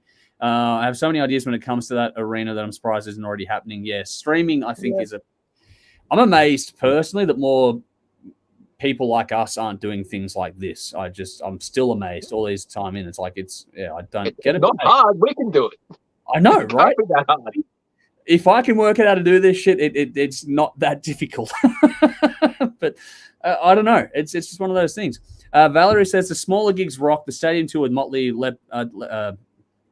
my God, Def Leppard, Poison, it's going. There are some happening, but once it fades out, I think smaller gigs are a better vibe, to be honest. I think they feel better. Getting to be a bit more with the band in the room is going to be cool, and I think it's just going to be one of those things that it'll go more that way than the big arena tours. I just don't see it happening quite. There'll be some big events. You'll still have things like the My Music Bowl will get used for certain things, but I just think that in time it'll change. So it's funny how we just completely randomly fell on the same fucking things. I don't even know how. But anyway, for a random new content, that just fucking... Anyway, alrighty. We got 3 reviews to get through, and then we'll bin and get shit out of here tonight. So let's get into the first one. We're going to go with the latest from Aussie band Acolyte. So in the comments, also with the blogs, as always, here we go. This is the latest from Acolyte. The song that I've chosen for you all to check out is Space and Time, the unplugged version of it. So that's what is in there now. So it's Acolyte is the band. The song is Space and Time Unplugged. That is your reference track for those tuning in later on. Like I said before, it's in the comments, in the description box. Go and check it out. But this is the latest from Acolyte. So this is Acolyte with Recovery Unplugged. 3 tracks, 14 minutes. This special EP from the Melbourne band consists of acoustic and orchestral rearrangements of previously released tracks. Released July 2022 via Blood Blast distribution. Produced by Chris Cameron at Oakland's recording studios in Melbourne. All of this was also filmed and is available to watch online, so that all 3 tracks are there to watch. A special thanks as well to Incendia Music for making sure we were aware of this one as well through the press release. But we've been fans of this band for quite some time, especially you and I, Dave. So this one hits a bit different. How'd you go? Oh, this is fantastic. Fantastic, beautiful, amazing, fucking all those grand adjectives you can use to describe music. That's what this is. The album they released last year was fantastic, and it's good to hear a couple of songs from that. Stripped down to acoustic versions and Space and Time from the old 2016 EP. It's good to get that song back again. And, just stripping these songs down to acoustic versions just shows how much of the mood and atmosphere in their songs are created by their note choices and their composition. They are fantastic musicians and songwriters. Everyone in this band just does amazing things. The performances from everyone are just outstanding. Resilient, that was a favorite of mine on the album. I think this version is even more emotive than the original. The vocal performance from Morgan, it's just beautiful. Her voice is amazing. We always knew her voice was amazing, but it's just this is a really, really special performance.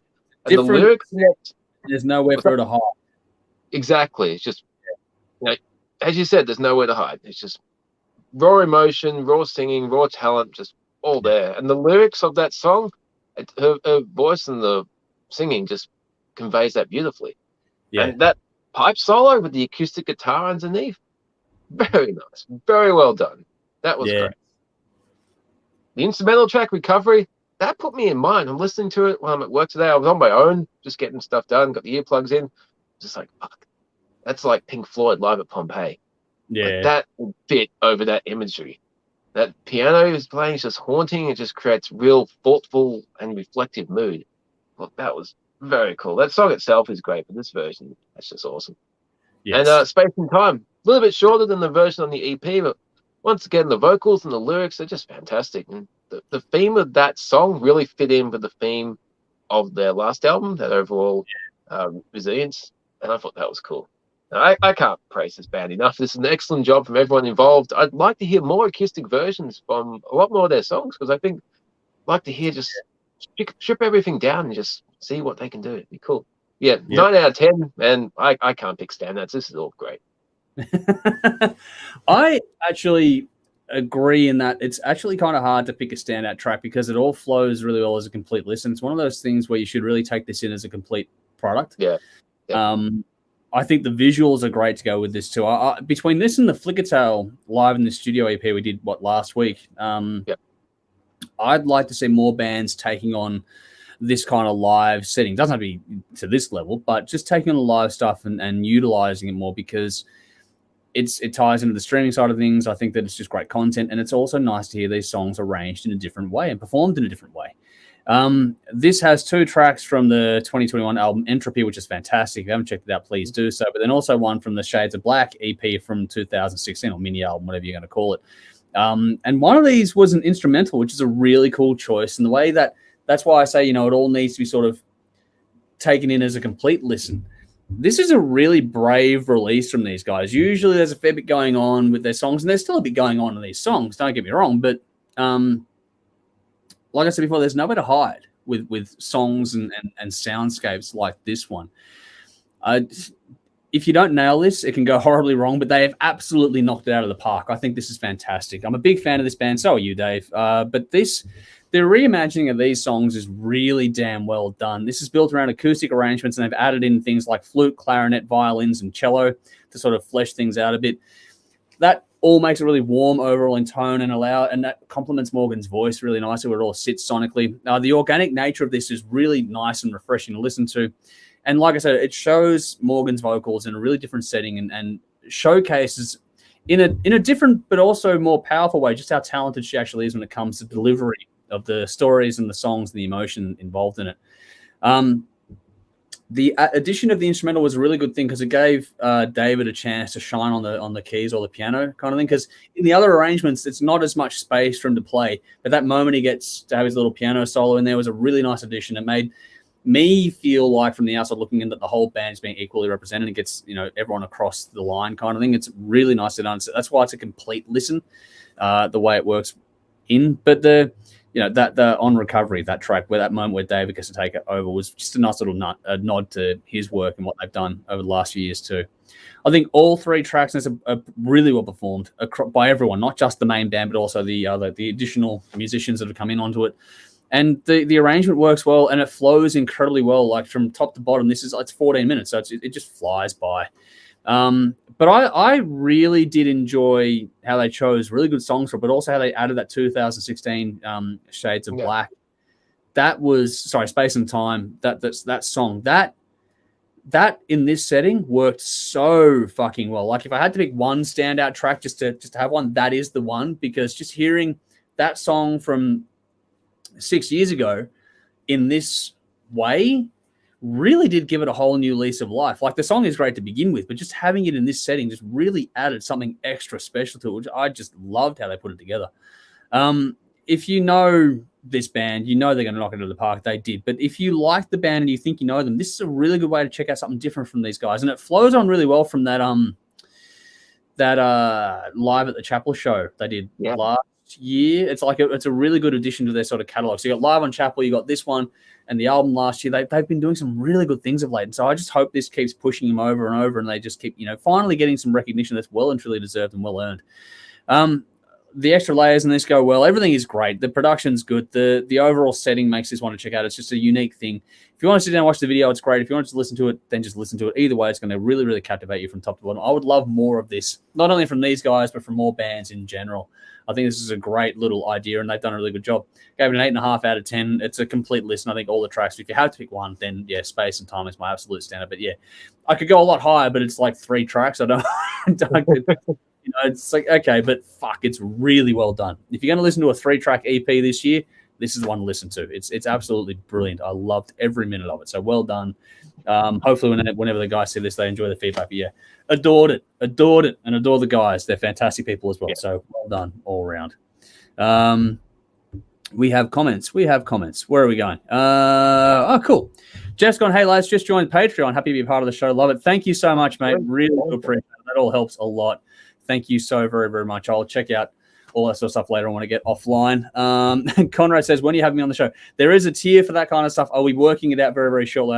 I know I keep saying that, but there's just a whole lot going on at the moment. So I will be getting to that sort of stuff. We'll get you on very, very soon. I swear. Just keep nagging me. If you don't hear from me, nag me. It's all good.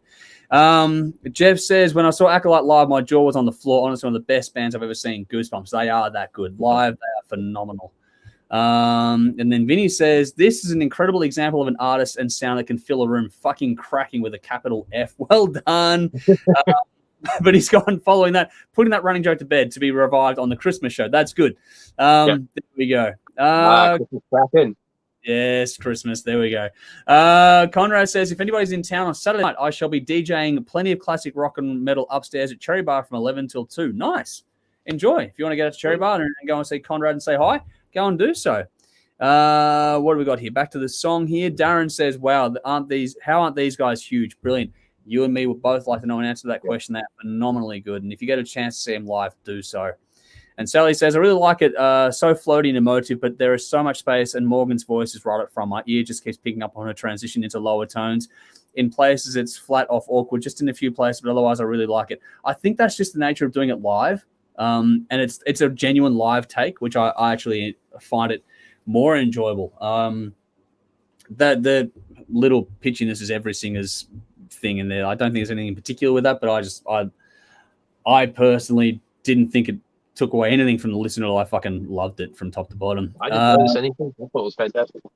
Yeah, I didn't like. If you're gonna be, I get it. If your ear is tuned to it, you'll hear it. But for me, I just it didn't. I knew it was there, but it didn't register as an impact. If that makes sense, like it doesn't. It's really a small thing. It's the smallest of moments. Like it's only here and there. It's just literally finding that moment when they're. The hardest part for a singer is when there's nothing around you and you've got to find the note, like just actually nail it as a vocalist, because you've got nothing. It's not like you can just hit a fret. You've got actually, it's all this. It's all mental, and that's the hardest part of the game. And anyone and everyone will struggle at different points in time with that sort of stuff. And I just think if you took sort of desk mixes from most of your favorite bands, you'll find the exact same thing. Even the best of the best of the best will have the same issues that were happening.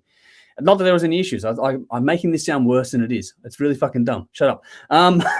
Because I barely notice it. Like it's one of those things for me. If you pay attention, then you will hear it. Yes, but but it's no different to any live show from any opera singer or rock and metal vocalist or whatever else have you. It's the exact same thing that everyone has. It's no slight on anyone's ability. It's just the natural progression of being a vocalist live. For me, anyway, Sally, but that's just for me. Bella says, on my first spin, 30 seconds in, I had to stop what I was doing and just sit and listen. So beautiful. 3 songs was not enough. I agree, Belle. 3 songs is not enough. I would love to hear. If these guys could ever get around to do a full show of it, I know it's hard. Like, it's not an easy ask at all, but if you could get a full show of this, imagine this in that chapel setting. That'd be great. That would be really, really cool. Like maybe a bigger ensemble to sort of accompany them. That would be fucking fantastic for mine. But Yeah. Sally's just chimed in going, I have a singer's ear. I still give it 8.5 out of 10. Yeah, that's the thing. It's so good. It's so good. The faults are just real human things, nothing to do with performance or anything. But a singer's ear is a thing, and that's definitely the case in this one. If you are hearing it, yeah, it is what it is. But I just think it's just every singer has the same fucking things there. But anyway, well, enough of that. I just think it's I'm like Sally gave it the same score as me, 8.5 out of 10. What'd you give it again, Dave? 9. 9. So either way, we're getting nothing but positive feedback for it. So there we go. Here we go. Jeff says, is it just me, but isn't Brandon Valentine, guitarist for Acolyte, channeling Chris DeGarmo? What do you think, Dave? You're more into the guitarist than I am. You got an opinion on that? Possibly. I was more in line with the piano player channeling Jordan Rudess. Okay. Yeah, that works. That Redemption song from Dream Theater, Part 4, the Alcoholics Anonymous saga. Got a bit of a vibe from that piano while during the instrumental song. Okay. That and Pompeii. Yeah. I just like the piano part where it was like that rain. It was like a rainfall of yeah. That was really good. Beautifully done. Just that rainfall moment. That was, I don't know. I don't know how to describe it. I'm not into the technical side of that kind of thing, but yeah, no, I just think that all of them are great. Even like the drums and the bass on this, like they don't get to take center stage, but the way they fill things out and just really are the additions to this, to like the way they have the foundation for this, and that allows everything around it to. I don't know. Getting into the weeds of it all now, it's just, we're just rambling on, but fuck, it's great. Here we go. Rowan says, Jordan Rudess and Chris DeGarmo. I've really got to check this out later. Definitely check this out, mate. If you're liking what you're hearing from this description, you're going to impress with the listen as well. I think it's well worth your time. If you haven't checked out this band, they've got the EP, the album. There's a live one out there, and you got this one as well. They're fucking great. Can't say enough nice things about this band. I think they're fantastic. I think, everything they do to me turns to gold very, very quickly. And someone said earlier on how these guys are not huge. I don't fucking know. They should be. Hopefully, what would be cool for these guys would be to get into the real big prog scene over in Europe and just sort of start making waves. Yeah.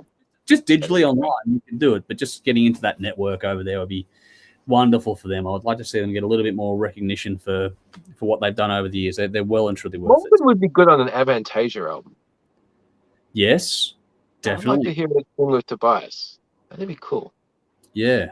Come on. We're going in circles, but yeah, that'd be really cool. I'm trying to think of, because again, you can think of there's the slower stuff in Aerion that would work as well. I mean, I know we're running in circles, but yeah, that kind of ensemble stuff. Anyone you could think of for an ensemble vocalist, I think Morgan to be fantastic in. And the rest of the band, for that matter, could just as easily jump in and take anyone else's slot. They're that talented, it's not funny. Like, as a collective group of individuals, you put Jordan Rudess and David Van Pelt in the room together, I think you have a fucking cracking show to coin the word. Yes. Could you imagine? Make that happen. That'd be great. But again, the rest of the band, the entirety of this band, Brandon is a great guitarist, and just the rest of the guys are great as well. Like Jason's a great bass player. I forget the drummer's name, I apologize, but everyone is just absolutely stunning in what they do. They are brilliant. Here we go. Rowan says, is this why Andrew asked about favourite Australian prog band yesterday? That's part of the reason. But as a little sneaky thing here, it's also because we're planning on doing, because we do like 1 hour of TV a month. We do like a themed broadcast. Well, yeah, one of the ones this month is coming up next month, is going to be on celebrating Australian prog. So we're just looking for any hints there. One or two songs we can play on TV. Yeah, it'll be a short, long song.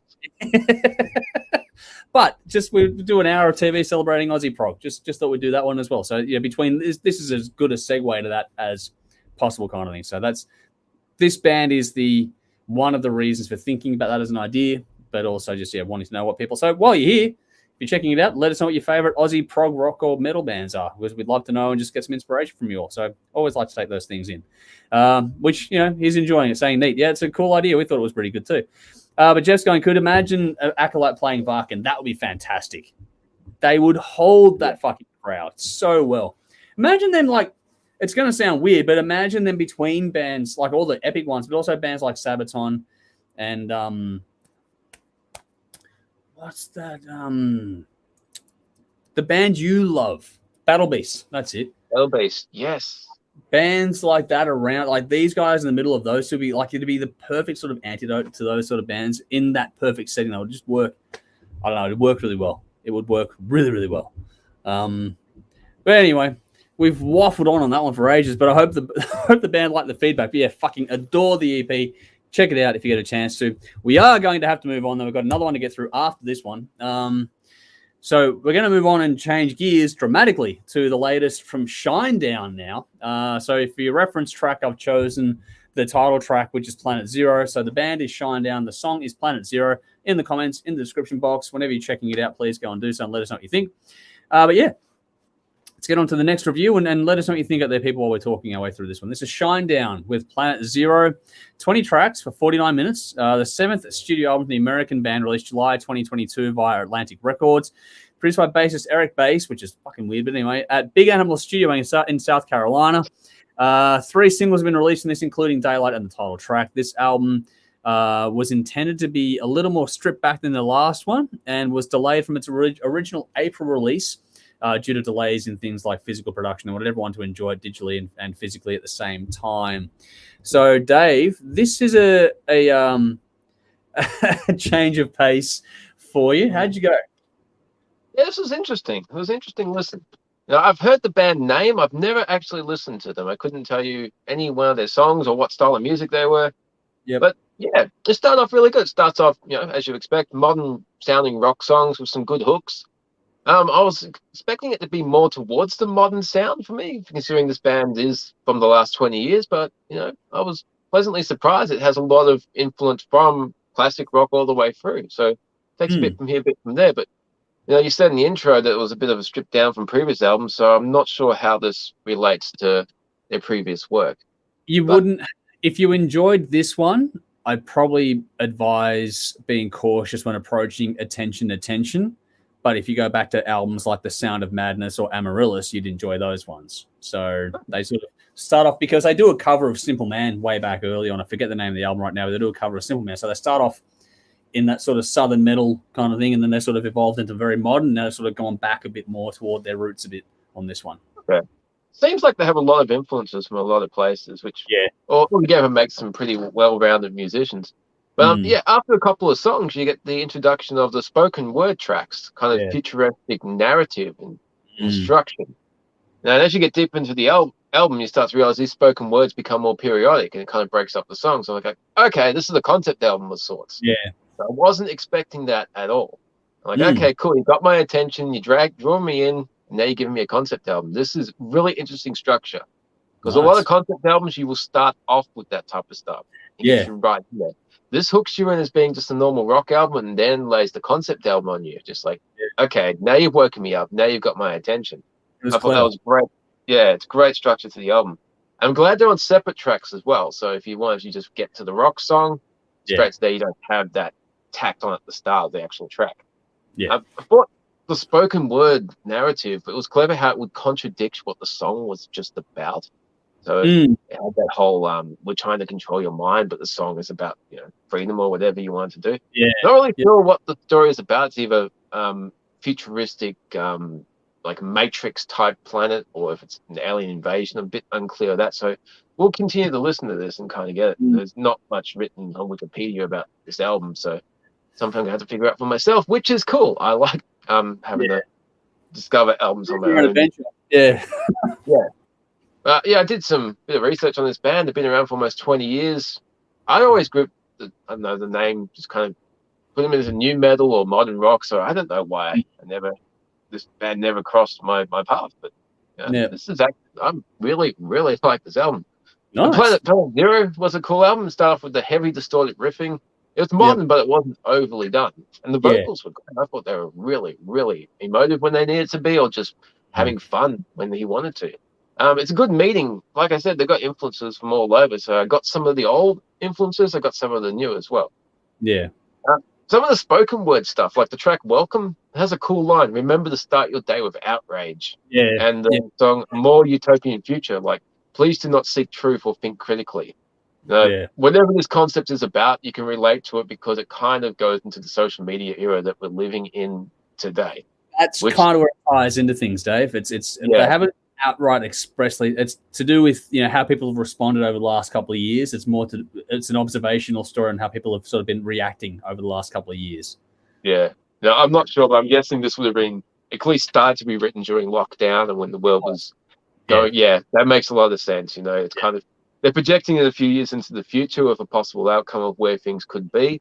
But yeah, it's incredibly well done. It's very observational, it's very astute, and it's very, very smart. Dysfunctional You, excellent storytelling with those lyrics, and that grabbed me right from the start. It's like, oh, okay, we're going to go here, are we? This is cool. And you're not going to pull any punches for this, but I like it. It's very cool. And the same with the song, A Symptom of Being Human. And the string section in the middle of that was a nice addition. It starts off with some heavy rock songs, and you got some string ballads. So it's a very diverse listen. Even if you're not into concept albums or lyrics, if you like music, there's a lot of diverse stuff here. Yeah. This is one we'll definitely discover more with each subsequent listen. As I said, I can't relate this to anything else this band's done, but I thought this was fantastic. I gave this 9 out of 10. Planet Zero, Dead Don't Die, Dysfunctional You, A Symptom of Being Human, and Clueless and Dramatic were my standouts. But yeah, I'm going to continue to spin this quite a lot. Very good album. Nice. I wasn't sure because it does have the modern tones to it, which I know. I wasn't sure how you go between that and sort of some of the beeps and bops that sort of come in along the way on this one. Because they weren't too distracting. Some bands go way out with that whole digital shit that's not needed at all. But if it's subtle, it doesn't really annoy me. Yeah. So this one I thought did a really good job. I was just curious to see how you would respond to it. And I'm glad it's grabbed you and dragged you into it, because those little spoken pieces are really sort of important to tell the overall narrative. It's not a quote unquote fixed concept with a beginning, middle, and end kind of thing, but there's a theme and a story being told, which is well executed, and it is very observational. This one, by comparison to things like Attention, that one had that really sort of very snap to the grid, polished, sort of got that pop side to them. The last couple of albums before this one have had that sort of thing. So there'll be a couple of albums if you go through their discography that, Dave, you probably won't like, or you'll find a couple of tracks but won't grab you like this one. But there's other ones before those ones that I think will get your attention much like this one does. So you got to there's a bit of a mixed bag album to album wise with these guys, but overall across their career, I've really enjoyed what they've done. And this is more of a step in the right direction from what I would like from these guys, just from my personal taste. This is as close to a concept album as these guys have ever gone. It's more gritty and aggressive than the last album for sure. And they've got a lot to say. They're not holding back. The observational side of Brent Smith's lyrical delivery is sharp and not holding back at all. I think it's great. This has a heavier feel to it. There's a great sort of weight and tone to this album overall. I think, I was saying before, Brent, like he's spitting the lyrics on this one, and it just adds that bite and that venom to what's going on. And the delivery, like, he is a fantastic vocalist. Like, you just listen to him in an acoustic or electric setting and he sounds great. But him sort of doubling down and going, fuck it, we're going to say something this time around, as opposed to writing, like, they always have things to say, but like, they were really aiming for a point. It's just really well done. The heavier side of this band is always really well balanced by the ballads side of these guys, and this album does that incredibly well. And the overall flow, where they put those songs, how they've written them as a complete album, it just takes you on that journey. And those songs really soften off the harder stuff. Like the tracks you referenced, the Dysfunctional You, and what was the other one? Symptom of Being Human. Yeah, that's it. Those two tracks in particular really do highlight the softer side of the story and counteract or add nice contrast to the heavier side of what's going on here as well. But in the middle of all that, you got sort of, anything from punk infused tracks like Army of the Underappreciated, which is a really cool song as well. And then you got a closing track, like the opened up sort of almost poppy song with What You Wanted. Like, you've got a few twists and turns along the way, which I thought What You Wanted was a nice way to sort of close the album out too. It's the right place to put that kind of a song on this one. It's not in the middle or somewhere it's going to pull you out. It's just the right way to sort of wrap things up. It's nice. But in between those sorts of extremes, you've got little interludes, the spoken content, and they're only like sort of maybe 30 seconds long each of them. That's why there's 20 tracks on this thing. But they do such a good job just, making it flow. It ties everything together. It's actually really hard to do those things and pull it off as well and connect it like these guys have done. Really, a lot of thought and intelligence has gone into this one. The lyrics are well done, like I said before. The social observation commentary is sharp, cutting, intelligent. And it's one of those ones where no matter what side of the coin you lean on, you're going to gravitate toward it. It's got a point to make, but it's neutral enough that if you're left or right or front or back or whatever side, it'll get your attention and make you pay attention to it, which is to ride the middle in today's climate is incredibly tough, and they've nailed it. There's big hooks on this one. These songs are really memorable all the way through. This would be fun live. To watch this one played front to back live would be cool. And you get singing along to these songs pretty bloody quickly too. I think the mix is perfect. Suits the style really nicely. It's got that big modern heavy rock sound, but there's no crunching sound wall. There's still plenty of depth. There's got headroom in it. All those things that I like. And, it's funny how we're getting this sort of resurgence. We talked about Strange Things a couple of times tonight, but that 80s synth touch and the little electronic voice parts, would revert back to the 80s type a little bit in this one as well, because it just suits. It's done really, really well. This current yet retro vibe thing is prevalent, but these guys have just got the accent of it just right in this context. Not tacky or cheesy. It actually fits really, really well. They've gone big on the sound, but they've also allowed, when they strip things back and go for things like the piano and strings in a track, like, Simply Being Human, that's a really nice, open up, spacious sound that just works on this one too. And from top to bottom, this is really well balanced, just sonically to listen to. If you enjoy riffs, melody, light and shade, this will have you covered at all. If you like, modern rock, this is going to do, give you exactly what you want from this style of music. The effects aren't overdone. With everything they do, there's always some new elements to their sound, or what they try and explore new things. So the use of there's like a gospel style choir in Daylight. That was something I hadn't really heard or expected from these guys, but it worked really well in the context of this album. And, around that, you got tracks to take you back to earlier days with these guys, So this is one of those ones where it's the amalgamation of all their years. So you got, like you were saying, there's hints of early stuff. So you got the old school influences, hints of what they've done more recently. But this is like the perfect melting pot of their entire career today. I think that they've done a really good job with this one. I enjoyed it from front to back. I will be going back to this one quite a bit. It could be a sneaky top 10 contender at the end of the year as well. And I think this is a growing release. The more you dive into it, the more you're going to enjoy it. There's just plenty to take in. It takes more than one listen to get fully through it, but it's worth the time to do so. Gave it a 9 out of 10. I think it's fantastic. I picked Planet Zero, America Burning, A Symptom to Being Human, and Army of the Underappreciated as my standouts in this one. So there's some cracking tracks all along this one. Go and check it out and let us know what you think. But for a 4-piece band, they've done a great fucking job with this one. They've done a really self-produced. Like, fuck me. Wow. Really well done. Like, the bass player produced it. Like, they've just done great. So if you like modern rock at all, give this one a go. The vocals alone should be enough to wow you. It's brilliantly done. Let's get before we change gears here. Rowan said, no, let's keep talking about prog. We will get back to prog eventually, I swear. We're never going to stay too far away from it. But on to this one now. Bell says, this was such an engaging album. I wasn't sure if it was a concept album because it had the Planet Zero theme thing going all the way through. Covered some heavy themes. It remained a really upbeat listen. That's true as well. Keeping it sort of upbeat was nice. Yeah, that was cool. Yeah, not getting too down in the dumps with it was a nice touch. Darren says, this is a great song. I love it when Shinedown are fantastic. Shinedown are fantastic. They change things up musically. They are very, very good at that. But back to the prog stuff. Vanishing Point, Carnival, Voyager, Nebula Viscaris are a few Aussie prog bands I like. So that's cool. Thank you for that. Cool. Make sure you keep giving us your thoughts out there on those ones. Now, let's get to the main event of the evening. Let's really fucking shake things up. Still things were heavy before. Let's get into the real thing now. This is the one that everyone's sort of waiting for tonight. I'm sure of it. Everyone that hasn't jumped off already. This is us going back and revisiting the classic Pantera album, Vulgar Display of Power. So your reference track for this one is the iconic Walk. The link for that is in the comments in the description box. You should all know this song by now, but if you don't, check it out. It'll blow your mind. But any further ado, let's get to the classic album for this week. This is Pantera with Vulgar Display of Power. 11 tracks, 53 minutes, the 6th studio album from the American band. Released February 1992 via Atco Records, produced by Terry Date at Pantego Sound Studio in Texas. 4 singles are released, including this Love, Mouth for War, and Walk. This is the band's top-selling album to date. Widely regarded as one of the most influential from the era. Went on to peak at number 64 in the UK, number 44 in the US. It's gone on to be certified 2 times platinum in the US, platinum here in Australia, as well as gold in both Canada and the UK.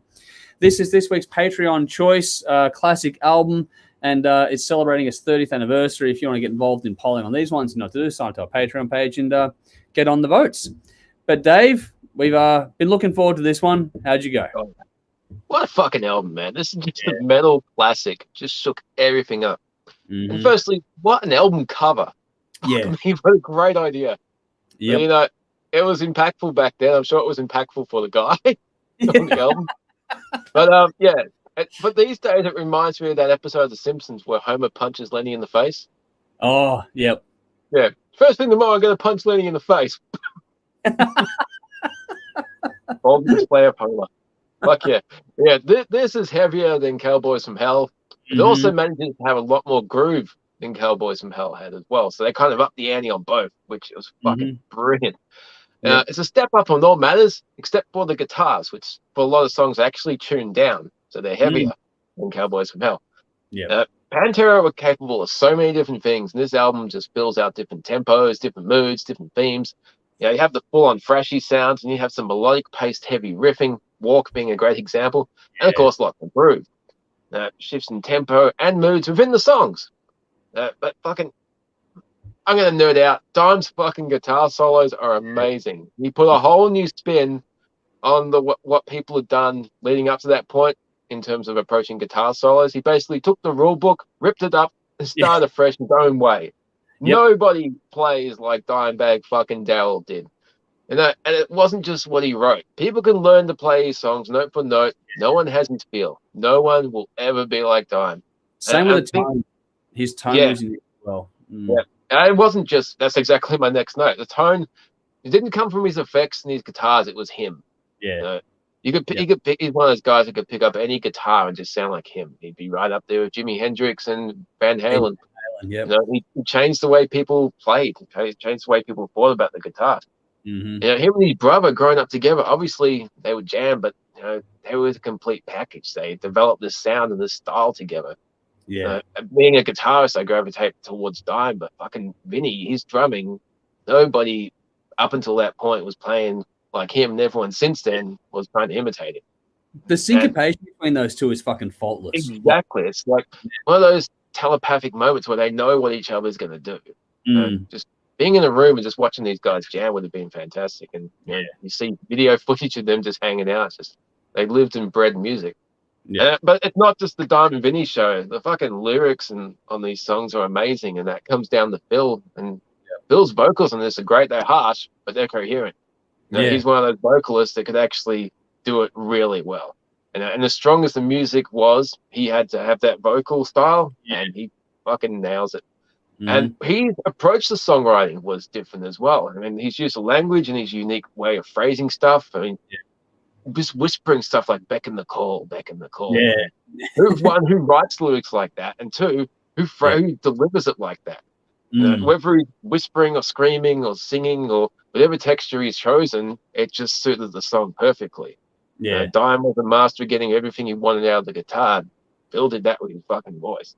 And you still got hollow at the end, like on top of all that. Yeah, it's like I mean, even going back to Cowboys from Hell.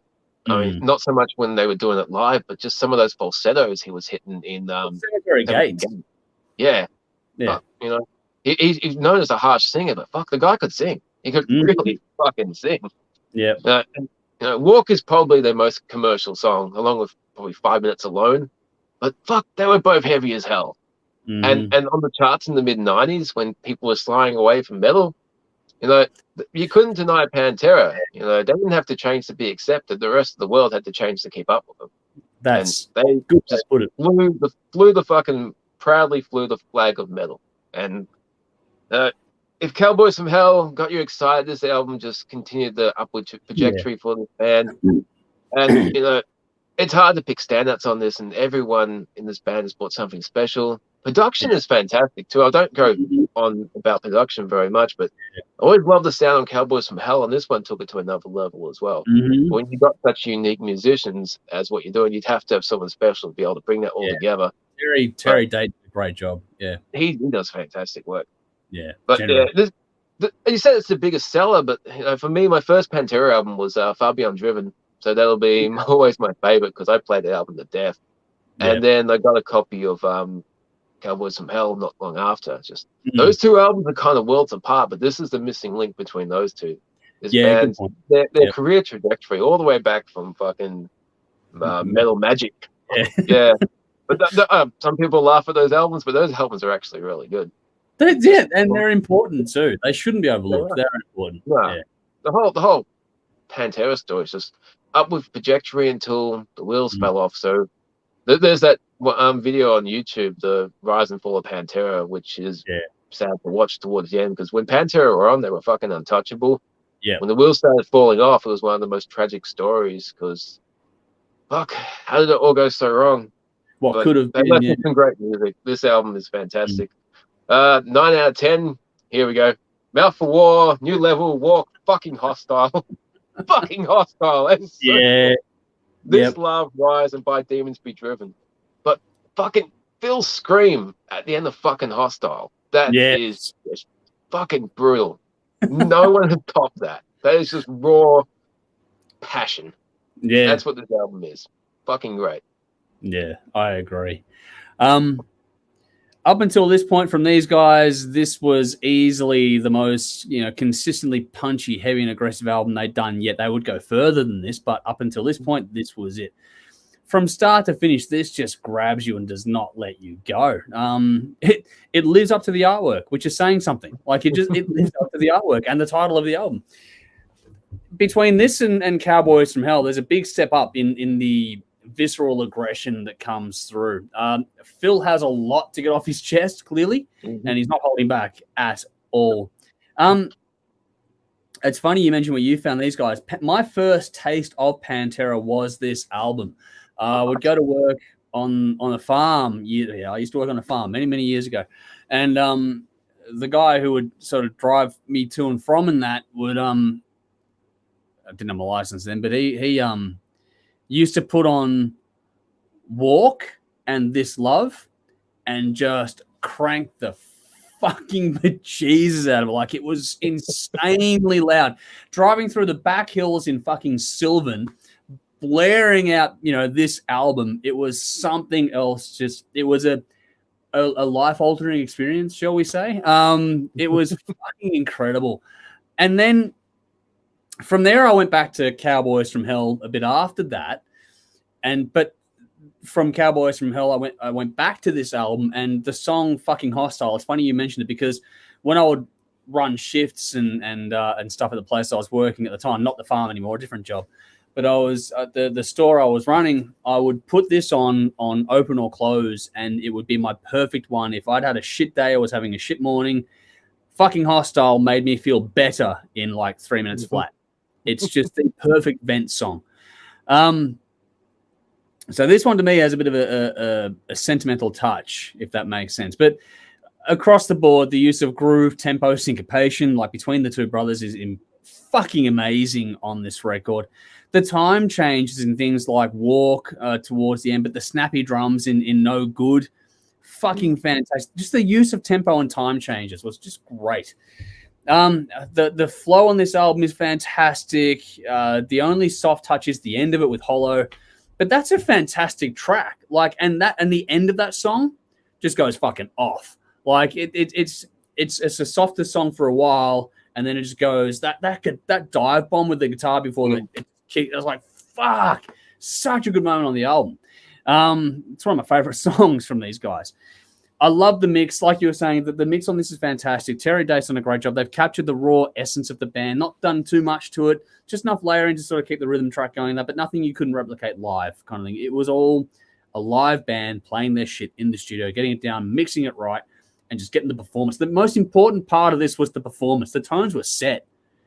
You just had to get the performance, and they nailed it. Just the right amount of reverb and stuff, but the rest was just get the performance, and they just nailed it.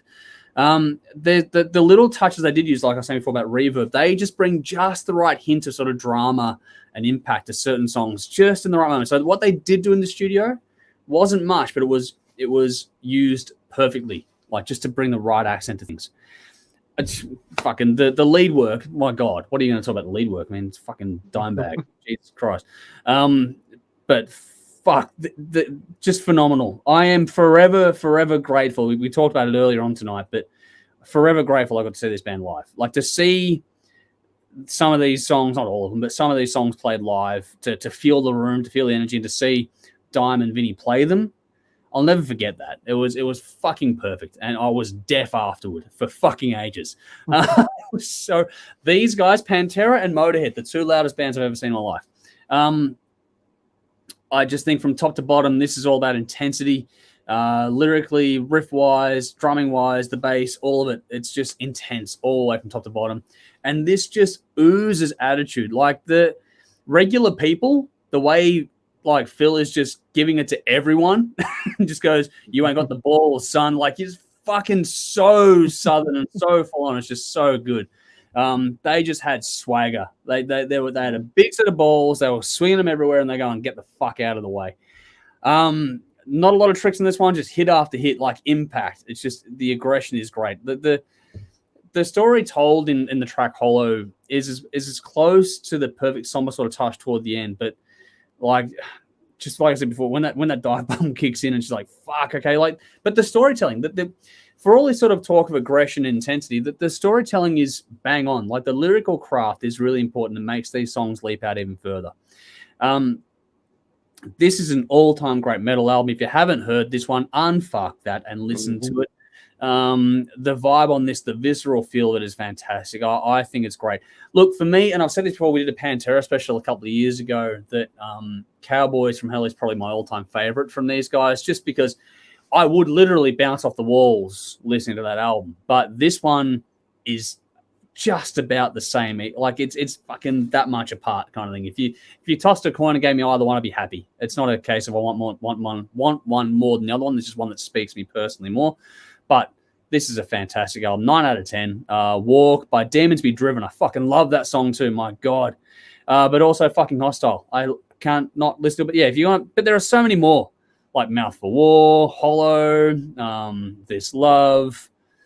Like, fuck. I don't know. Every single song. There's not a fucking bad moment on this record. And you can listen. Like, I've listened to this album so many times over the years. And I'm not tired of it. I listened to it like 4 times before sitting down to do this one tonight, this week alone. It's like, it's just so easy to listen to. It's so good. It's heavy, but fuck, it's so good to listen to. So well done. Perfect fucking album, just about. Yeah, it's fucking great. Alrighty, we got some comments. We're always going to get some comments on this one. What have we got?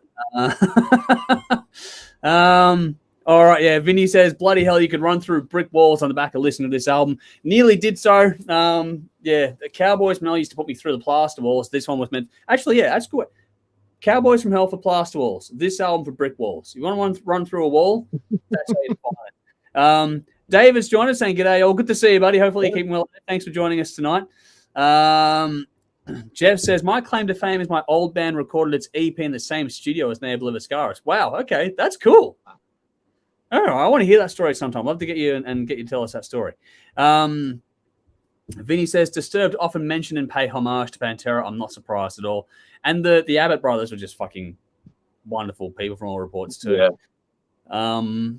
Darren says, "Fucking love this album with Mouth for War, Hollow by Demons Be Driven, and Walker, the favorites. Dime and Vinny rocked it. They did indeed."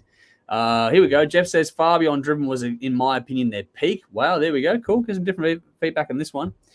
Sally's going, "Good point. Don't drive with this on." We did, and we went very, very fast. It was in the back hills in the middle of fucking nowhere, so you get away with it. But we were literally sideways around corners in this car with this fucking album going. Don't drive with this on. Mouth for War, first song. By the time you get to the number 4, fucking Hostile, you're driving like you're on jet fuel. Increased heart rate, adrenaline on the boil. It's like being on a ride. So much love for this band. 9.5 out of 10. It is fucking great. Here we go. Conrad's got a slightly contradictory opinion. He's gone, "Great record, except for one of the most boring, dull songs in metal being Walk. Whenever I hear this song, it makes me yawn. Sorry, our last album also attracted some of the worst people on the planet to metal. Knuckle-dragging, meathead, redneck, bogan, fucktards. Shame because the band and album were great. Saw them 5 times in total, 4 in the UK, including Donington, 94, and once in Sydney." That is true. It did attract a lot of interesting people to it, but it's the impact of having a cut-through album that just fucking smashes it. Jeff says one of the luckiest times of my life was seeing Deftones open for Pantera, who in turn opened for Black Sabbath. All original members, absolutely amazing concert. That would have been fucking fantastic, man. Wow. And Bell's gone, was so looking forward to this review. Not disappointed. Thanks, guys. You're most welcome. I know you're a huge fan of this one. So, yeah, I'm glad that you liked the review. We like the album. It's hard not to like this album. Jesus Christ. Yeah, you're going to enjoy this album for sure. It's fantastic. Like, if you're a metalhead, just listen to it. You know what you're talking about. Fucking, these ones are fun because you go back over, you know, ground we've covered before.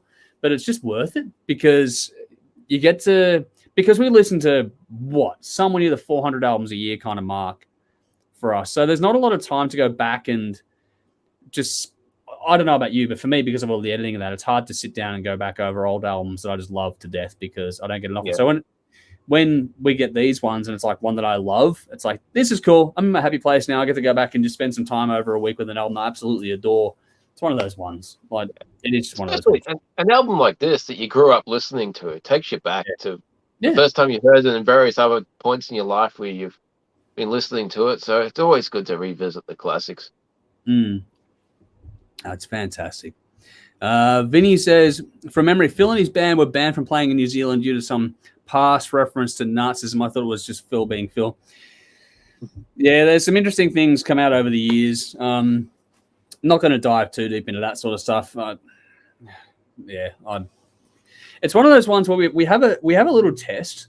And it's funny because I think Tim coined it best when he said it's like, are you good enough test to get away with being a shithead? Like if the band is good enough, it's literally a case. If a band is good enough, it'll get away with more. It's the same with football. It's the same with actors. It's like how good you are at what you do, how much you can entertain people means you get more leeway from the mob. Let's just say Phil's probably pushed the envelope a few too many times. But that said, this album is fucking phenomenal. So I think it's great, and I'm glad we got to go and do this one. So Bell's been one of the ones heavily voting on it in the Patreon page. I'm glad that we got to do this one finally at last. More comments. What do we got here? Nicole says, I'm off, but I don't like Pantera. Okay, well, that's okay too. Not everyone likes them. Nicole, when you get a chance, check out. You should check out the early stuff. Maybe you don't like the heavy stuff, but the earlier stuff might get your attention more. We'll see. Check out like Metal Magic and the other albums from early on. Like, just see how you go with those ones. I don't know if you checked those out before, but if you get a chance, let us know if you have checked out those ones. But thank you for joining us tonight. Hopefully you're keeping well up there. Stay safe, stay dry. I know it's not too wet where you are right now, but yeah, it's just always that way up north. But we are about to get out of here. We have pretty much covered everything we wanted to cover tonight, haven't we, Dave? Yeah. That went pretty quickly too, considering the amount of stuff. Considering what we were planning on doing tonight, yeah, we did all right. I'll take that as a win. So a big shout out to some Patreon supporters. Thank you so much to Tim, Sonia, Lee, Bell, Conrad, both here tonight. Thank you for joining us. Jason, Brendan, 16x9, Marty Powell, Sam, Trash, Carolyn, Gwyneth, Andrew, Daniel, Man Family, who's here tonight as well. But also Adam Beach, who just signed up the other day, and also Darren, who signed up before, and also Jeff, who signed up earlier on tonight as we do this one too, which is great. So thank you all. Sorry, mate? Thank you all. Yeah, no, it really does. I'm just echoing. It does mean a lot to us. There's a comment in the description. There's a comment now with a link, but there's also the link is in the description box for those that want to join up. Every bit helps. It allows us to get more done long term. This is all about trying to get as much. We've got a decade of archive shit to get out there as well. So the more time I can spend on the editing room and the less time I can spend at the day job, the better off we all are in the end. Mal, good comment here. Mal says, trying to pay attention to this at the exact same time as watching the show on TV in Adelaide, obviously now. You guys are in two places at once, very talented. We are. We have special powers. I wish. There. Oh, Nicole jumped in saying, nope, never worked, never got into them. That's okay. That's all right. Hopefully next week we'll have something different that you'll enjoy. We have a lot to get through. What are we doing? A quick look. What have I set up for next week? No, that one. Next week. We're going to actually, an Aussie band called Where's the Devil. That's one of the bands we're going to talk about next week. We're also going to, the classic album for next week. Here's one that people will enjoy. Megadeth, Countdown to Extinction. That is next week's classic album. So there we go.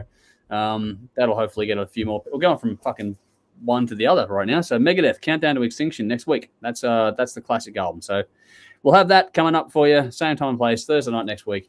But I think that's about it. So what? We're on TV as well, obviously, which has just been discovered or confirmed, I should say, by Mal. Thank you for confirming it. Thursday nights at 10:30 p.m. local time in Adelaide. We are on 10:30 p.m. Adelaide time. Thursday nights on Channel 44. And we're also on Channel 31 in Melbourne, Saturday nights at 10:30 p.m. as well. You can watch both those shows at ctvplus.org.au. Had to go and put on that fucking cap when we did the video stuff down at the network, Dave. Those little selling points. We should dig up those videos. But yeah, that's what's. Whoa, hang on. That's what's coming up on TV. That's every week on TV. We're going to finish our Armored Saint stuff. They're going to move on to Beatles versus Stones. We're going to do, and these are all deep cuts things that we're going to repackage soon enough. We got TV coming up. What this week is more normal stuff that Nick and I went through. But then Dave, after that, you and I went through the audience request one that's coming up in a couple of weeks on TV. Cool. And then the other one is going through like the last 10 years of things we found and enjoyed. So there's a trip down memory lane coming up in a couple of weeks as well. So there's a lot coming up on TV that people are going to enjoy, hopefully. And then, for us online, there's all the usual, like the streaming once a week, but then Deep Cuts is going to be, Armored Saint, Beatles versus Stones. Then we're going to do the one after that. I think it's the Stone Rock special, actually. So we're putting up some posts about Stone Rock music soon. There's lots. So just stay tuned. And the people on Patreon are getting a bit of a sneak peek into all that kind of stuff very, very soon as well. There's heaps coming up. So stay tuned. When we talk about Megadeth, Conrad says keen for that. Well, maybe we'll drag you in for that one. We'll see how we go. But I know he's a huge Megadeth fan. Jeff says not a lot of people realize that Pantera was originally a glam hair metal band, very different band from Cowboys onward. Yes, that was a very different sound and style.